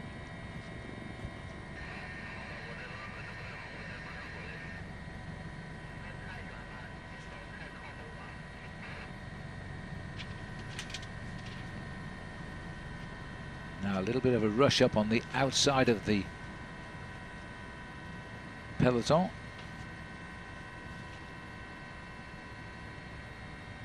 Cannondale trying desperately to force their train into the issue here. They've only got 2 men there, and it looks to me as though Viviani's the second wheel of those 2 green riders who are left. He doesn't want to go much near the front, not when he's over 4.5 kilometres from the finishing line, and very, very difficult sprint to judge. Perfect for the fast sprinter, but he must do it to perfection because you can't actually see the line. There's no landmark apart from the distant banner to set your target on here. Saxo Tinkoff twitching a little bit and having a look around, see who's moving up with them in that dark blue colour. Lamprey continuing on their way as well. They've got Ferrari on their team as a likely sprinter. Good name for a sprinter, Ferrari, isn't it? AG2R realising there's nobody with him, so he comes off the front, starts to seek out his teammates, finds the pace a little bit tough. Same applies to Lamprey, because now it's FDJ, the team of Nasser Bouhanni, who has started to pile on the pressure. Bouhanni is the 4th rider in that group as well, so he's got himself in nice position.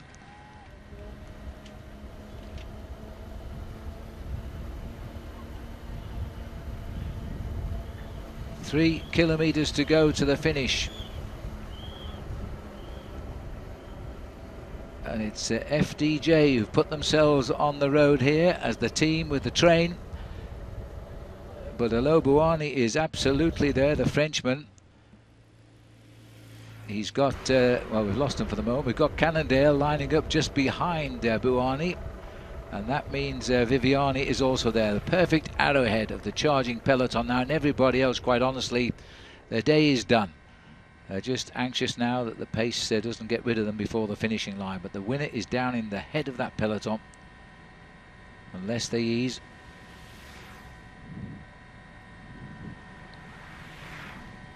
Continue to set in the pace, Anthony Roux, followed by the Canadian Dominic Rollin. And now it looks like Orica Green Edge has decided now is the time to bring their riders to the front, and this will put Michael Matthews in the frame. Luke Durbridge is the strong man. Durbridge is driving at the front now. Watch out too, because that looks like Tony Martin on the front for Amigo Pharma Quickstep, who's trying to bring through Pataki. Now these are the teams with the likely sprint winners on, but there's a rush again up the outside by Garmin Sharp, who refused to be pushed out of this one. Luke Durbridge swings off the front. Well, all of a sudden, and this looks like Meyer at the front now, all of a sudden, Orica Green Edge, who watched everybody do the chase back, has now put all their team on the front for Matthews.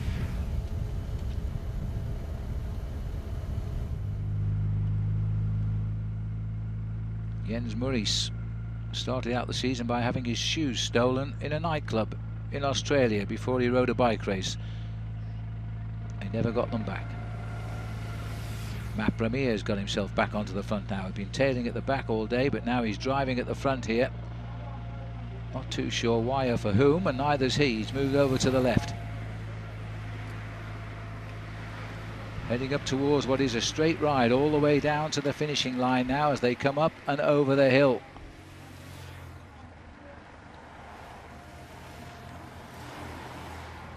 There's some nasty sharp riding going on the right of the road here. The barrier causes them to squeeze in here now.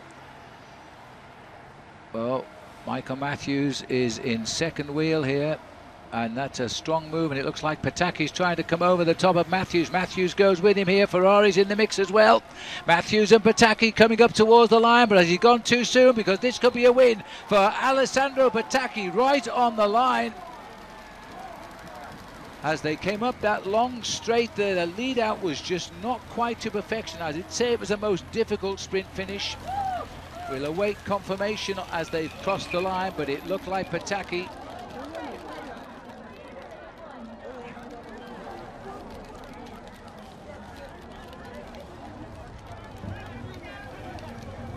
Well, we're waiting for the final result here. The computers come up with Thor Hushovd, and there was a congratulatory tap there, and I didn't see him if it was, but it looks like it was, because he is shaking his fist here, and Hushovd has struck at the very first attempt. And that's confirmed. So the champion of Norway has notched his 9th victory of the year here. Well, he said as he arrived for his first ride here in the Tour of Beijing, he'd come here to win stages. He had good form, and Hushovd has started off with the first leader's jersey. His 9th victory of the season.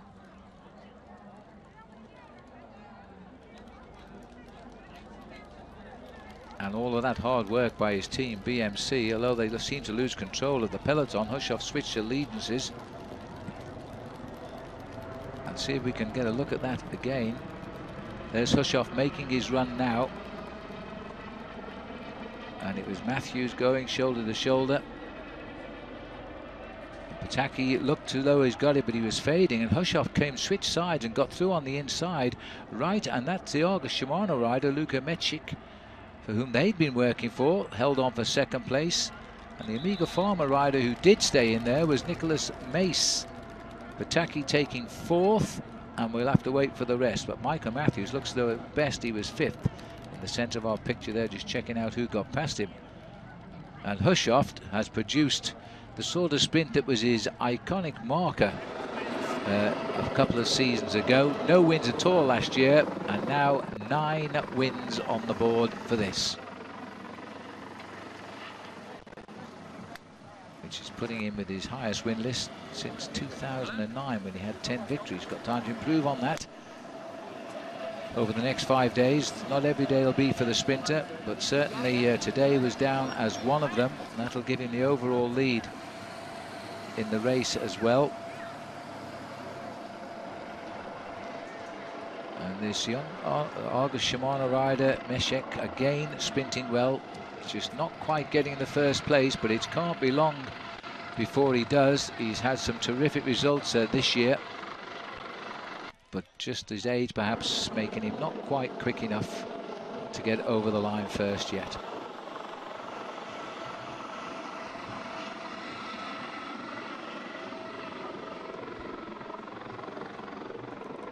He won 4 stages of the Tour of Qinghai Lake last year, but this is now a leg up for him on a World Tour team. And the sprinters, although he can get up there in the sprint, he hasn't quite got the final kick to make it first, but he looked as though he'd almost had that. But just look at this again. Mečik is the rider in the white, and he unwittingly was now leading out Thor Hushovd for the line, but he had all the speed, thought this must be it for me, a win at last. But he wasn't quite ready for the kick to the line by Hushovd. So Mečik is 25 years of age, having to play second fiddle to the slightly older Thor Hushovd on the right of our picture here. Matthews' team seemed to get control of that race, but ran out of firepower, and he only crossed the line there in 5th place.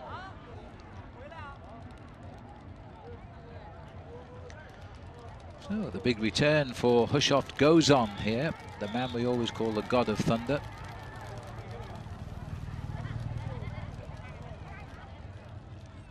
fading on the far right.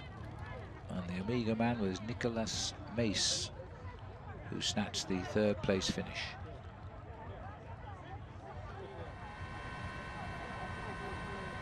It's a giant studio here. This is Studio City here in Huairou, where virtually all of the Chinese films are produced and made.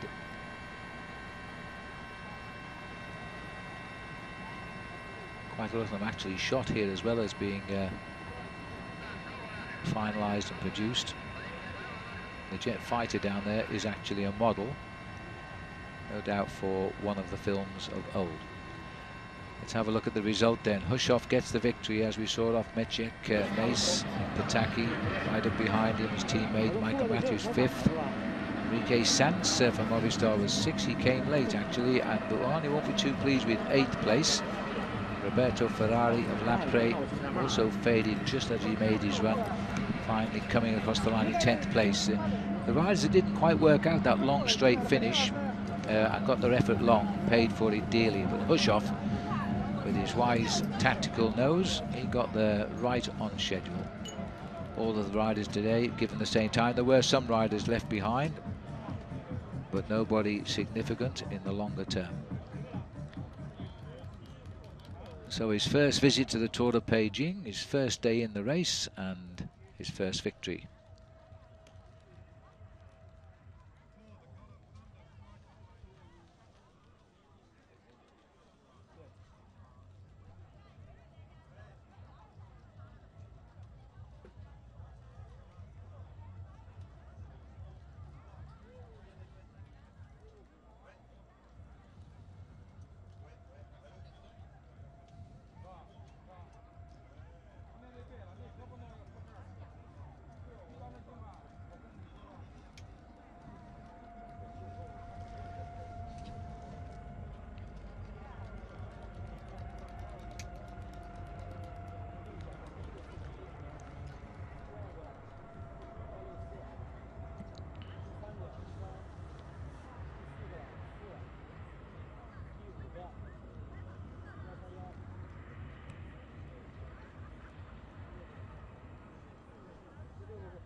Yes, good win by the former world champion there, won his title back in 2010 in Geelong.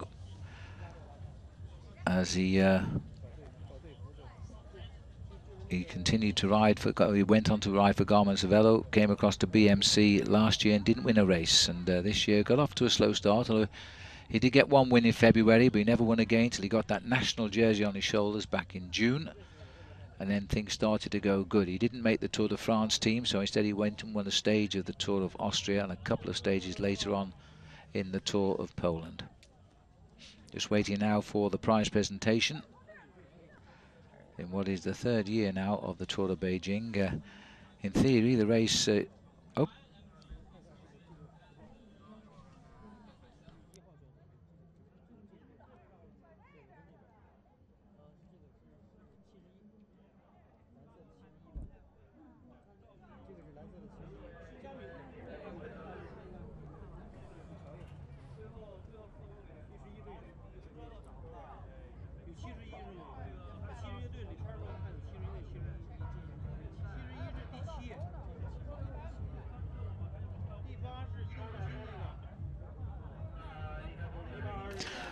And that was for our Scandinavian viewers there, because our pictures are being beamed around the world here from China on the Tour de Beijing. And Thor Hushoff, of course, comes from Norway, where he is the champion. And they have a new race which started this year called the Arctic Race of Norway. And what a great success that was, and a long future as well. Well, as I was saying, the contract for the Tour de Beijing officially ends next year. But the new president of the UCI, Brian Cookson, said only yesterday that he hoped that it would be renewed and that this race would come on to be one of the iconic races of the world calendar. I'm just waiting now to bring the leaders and the winners on.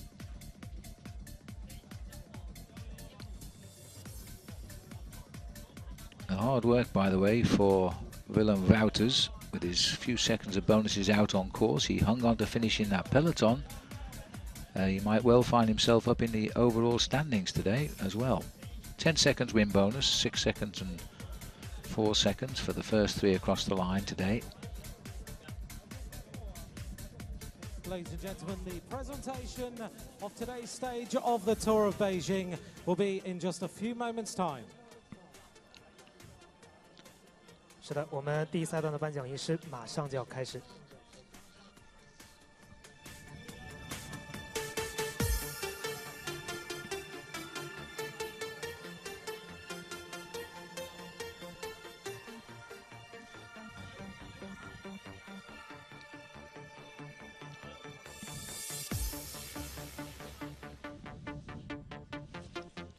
Well, tomorrow, Tour has said already he hopes to defend his lead, but he's got 3 second category climbs on the route tomorrow. He's also got quite a long stage of over 200 kilometers of racing as we go up and tickle the surrounding mountains. We start from here tomorrow as well and up into the hills with a couple of time bonus sprints as well.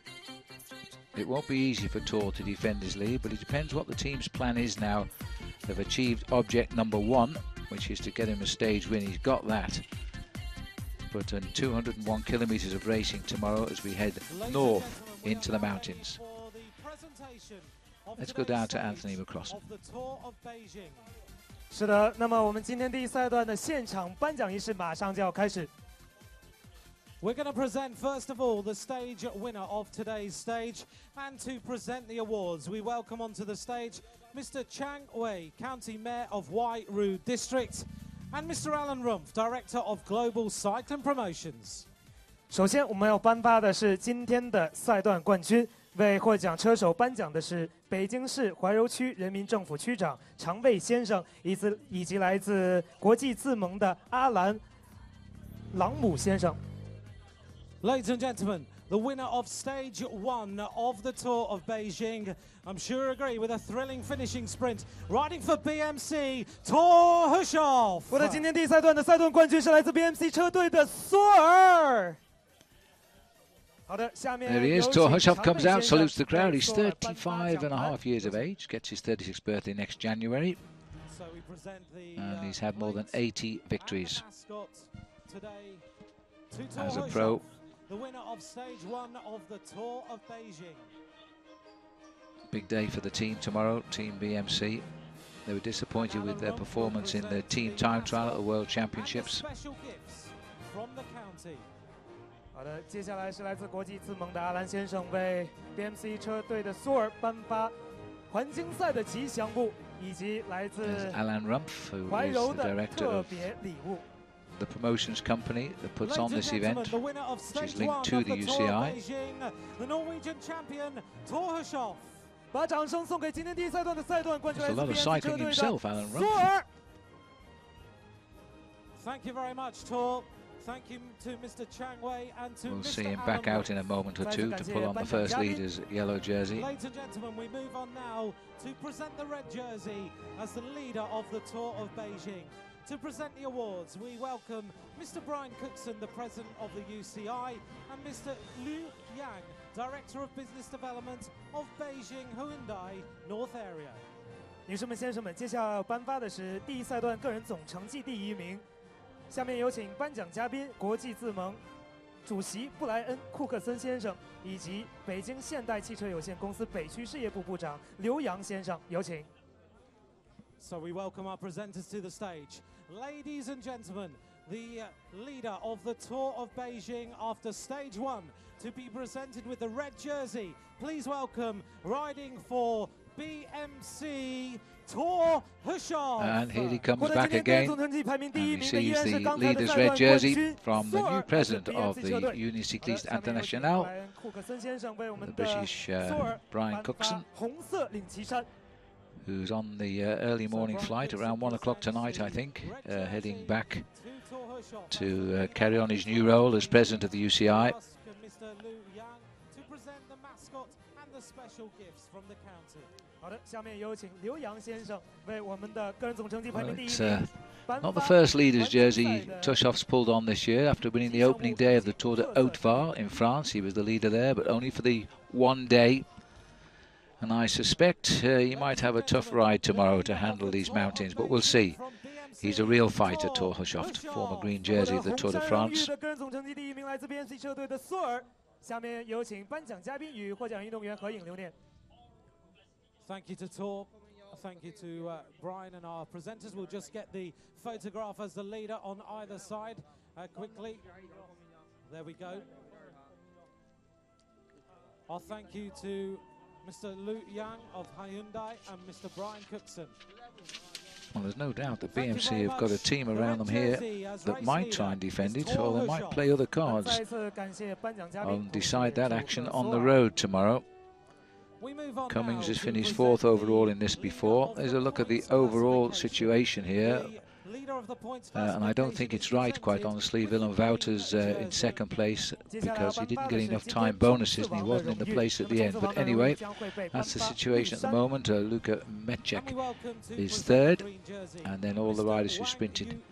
Nicholas Mace in 4th place, Pataki 5th. No bonuses after that, so the order across the line is the order they stand. But there was a time bonus for Mecek. A little bit more than they're showing. Wouters at 3 seconds. And ladies and gentlemen, the leader of the points classification. And Mecek currently 3rd, Mace in 4th. Nishizono out in that breakaway today, got enough bonus to hold 5th. 获得冲刺王的依然是来自 BMC 车队的苏尔。 And this completes the hat-trick because he can't wear all these jerseys, of course. He wears the red jersey tomorrow, but he also leads the race on points. That's the green jersey, a red jersey which he's made his own in the Tour de France when he became the first Norwegian to win the green jersey in the Tour de France. And we thank Mr. Alan Rumpf and Mr. Wang Yushan for presenting the awards. 好的，那么。 And so that will go to the 2nd place rider in the points competition to wear this tomorrow.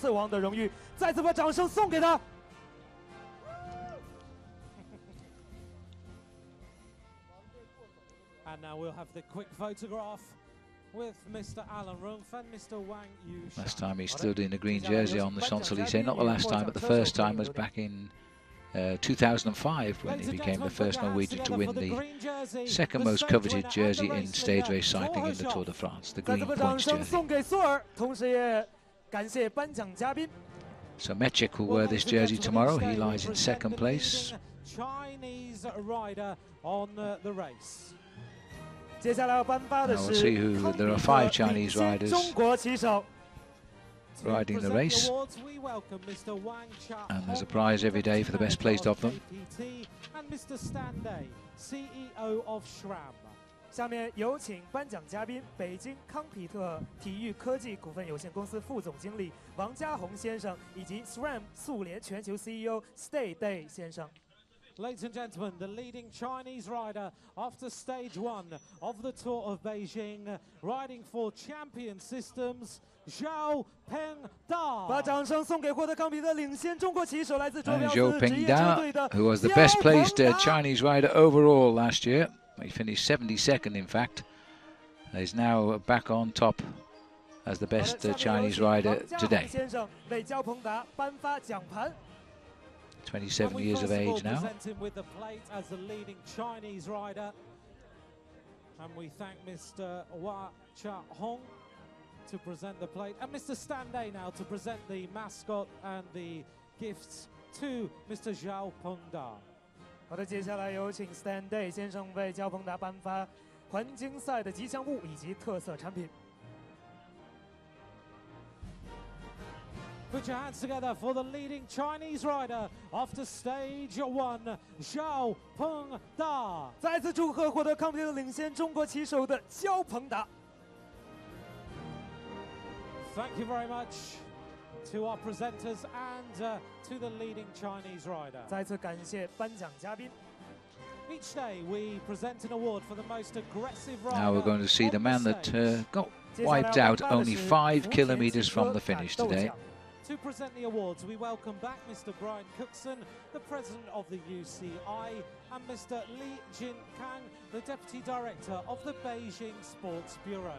下面有请颁奖嘉宾，国际自盟主席布莱恩·库克 And 森 this 先 was a 生 great 以 ride, 及北 to 京 say 市 the 体育 least, 局副市长 by 李康 Sander 先生，有请。 Cordila. He We welcome our presenters onto the stage, Mr. Brian Cookson. broke away about and 2 Mr. kilometers Li into the Jinkang stage to of present the most 190 aggressive kilometers. He rider was caught on at the today's 5 stage. kilometer marker. And the coming rider home. who has been voted the most aggressive rider of today, you saw him on the attack, very well deserved, riding for Lotto Bellassol, Sander Cordel. 获得今天福田汽车感斗奖的是在最后阶段一直保持领先地位、奋力拼搏的来自乐透车队的科德尔。 And we'll ask Mr. Brian Cookson and Mr. Li Jinkang to present the awards to the most aggressive rider on today's stage. I wonder at what stage he thought he had a real chance when he was breaking clear of the field. When the time was nudging up again, then it started on the descendancy. Then when they really started to chase about 8 kilometers out from the line, he didn't have much of a chance. But we certainly know who he is, and we haven't seen the award for the King of the Mountains yet, and it will be him. 再次把最热烈的掌声送给最勇敢的科德尔，获得今天的福田汽车感斗奖。 Thank you very much. We'll move on to the next presentation of today's stage. So we're going to move on now to the King of the Mountains. 接下来要颁发的是原点山爬坡王的荣誉。 To present the awards, we welcome Mr. Shunyi Wei, Deputy Manager of Beijing Hyundai, and Mr. Peng Gung Chang, Director of Huairou Sports Bureau. 下面有请颁奖嘉宾，北京现代汽车有限公司副总经理、管理本部本部长谢伟先生，以及北京市怀柔区体育局局长彭光强先生，有请。 Ladies and gentlemen, the winner of the King of the Mountains after stage 1 of the Tour of Beijing, the rider from Lotto Bellassol, Sander Cordel. 获得第一赛段原点山荣誉爬坡 Just 王 one third category climb today, so he got the 5 points ahead of Willem Wouters and David Vigano. 令旗山有请彭光强先生为科德尔 And it was 颁发 contested 特色 before we 礼品 came on air 吉祥 today 物。So the at polka dot jersey Shanpuzi. signifies the leader of the King He gets a of the polka dot Mountains. jersey, similar to that worn in the Tour de France. 获得爬坡王的荣誉的科 And 德尔 this is what 将 he'll 穿 wear 着的 tomorrow. 红色原点 And 衫 this is 这代 a 表着 competition 他 which 今 will 天在第 open 一 up 赛段 tomorrow. 夺得了爬 3坡 second 王的荣 category 誉。 climbs and a third category climb on the 200 kilometer route. Interesting to see how tired he is after that massively long breakaway today, whether he'll be able to go in the early move tomorrow and maybe build a little lead in this competition before we get to the real 再次 big 把掌 climbs. 声送给获得今天爬坡王荣誉的科德尔。好的，再次感谢颁奖嘉宾。 We move on now to the best young rider of today, and we welcome Mr. Hai Chen Wen, the Director of Beijing Sports Competitions Administration Center, and Mr. Alan Rumpf, the Director of Global Cycling Promotion, to the stage. 接下来要颁发的是新人王白山荣誉。下面有请颁奖嘉宾北京市体育竞赛管理中心主任海振文先生以及国际自盟阿兰先生，有请。 And the best young rider from Vacansoleil DCM, Willem Wouters. 获得今天新人王荣誉的是来自威肯索雷车队的沃特森。好的，下面有请 Well, that's a 海 good 振文 result for 先生 Willem 为 Wouters, 沃特斯 who 颁 hung 发 on 领 there 旗衫。 to finish as the best young rider on the general classification as well. So he finished right up at the head of the peloton. He's not on my result in the top 6 finishers, but he mustn't have been far behind. So despite his long breakaway today, he hung on in the sprint as well.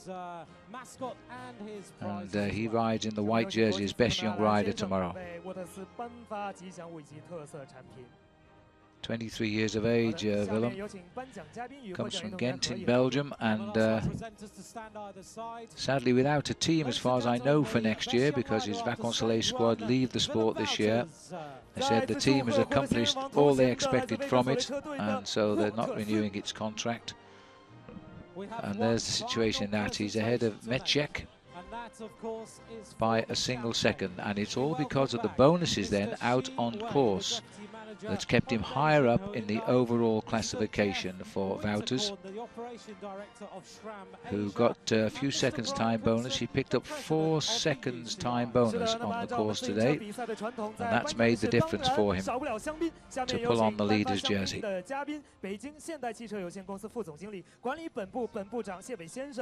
SRAM 速联亚洲区运营总裁 Jeff Winterkorn 先生以及国际自盟主席布莱恩·库克森先生。Ladies and gentlemen, please welcome back the award winners. And before we say goodbye to you, we'll just have a full lineup. You see Brian Cookson now settling in the chairs, the president of the UCI. He's paid his visit to Beijing for the last 48 hours, and now he's heading back to his presidential seat in Switzerland, where he has a lot of changes for the world governing body in mind. 2 jerseys for Thor Hushovd today. A white jersey for Wouters, and the King of the Mountains for Sander Cordeel. Those are the men that will wear those jerseys tomorrow. Mechek will wear the green points jersey on loan. And the final champagne for the riders. So they present the champagne, and riders, please don't pop the champagne until we're ready. Okay. Well, they said don't pop it, but immediately they're into it. Step off the stage. The winners of today's Tour of Beijing stage. Put your hands together for Thor Hushovd, Zhao Pengda, Sander Cordeel, and Willem Wouters. 再次把掌声送给他们。今天的红衫获得者索尔，冲刺王获得者索尔，康比特领先中国骑手焦鹏达，福田汽车感斗奖科德尔爬坡王科德尔以及新人王沃特斯。 Thank you very much to all of you. It's been a magnificent day as we see a bunch sprint. Well, there we are. They're the 4 primary winners. Tomorrow we'll see them try to defend those titles as we face up to a 200-kilometre second stage, as we start to tickle the foothills which abound here in the north and northeast of the districts surrounding Beijing itself. Hope you've enjoyed this first day of coverage, and a great victory for the champion of Norway, Thor Hushovd. Tomorrow we go on with stage number 2, and we'll see you then. Goodbye for now.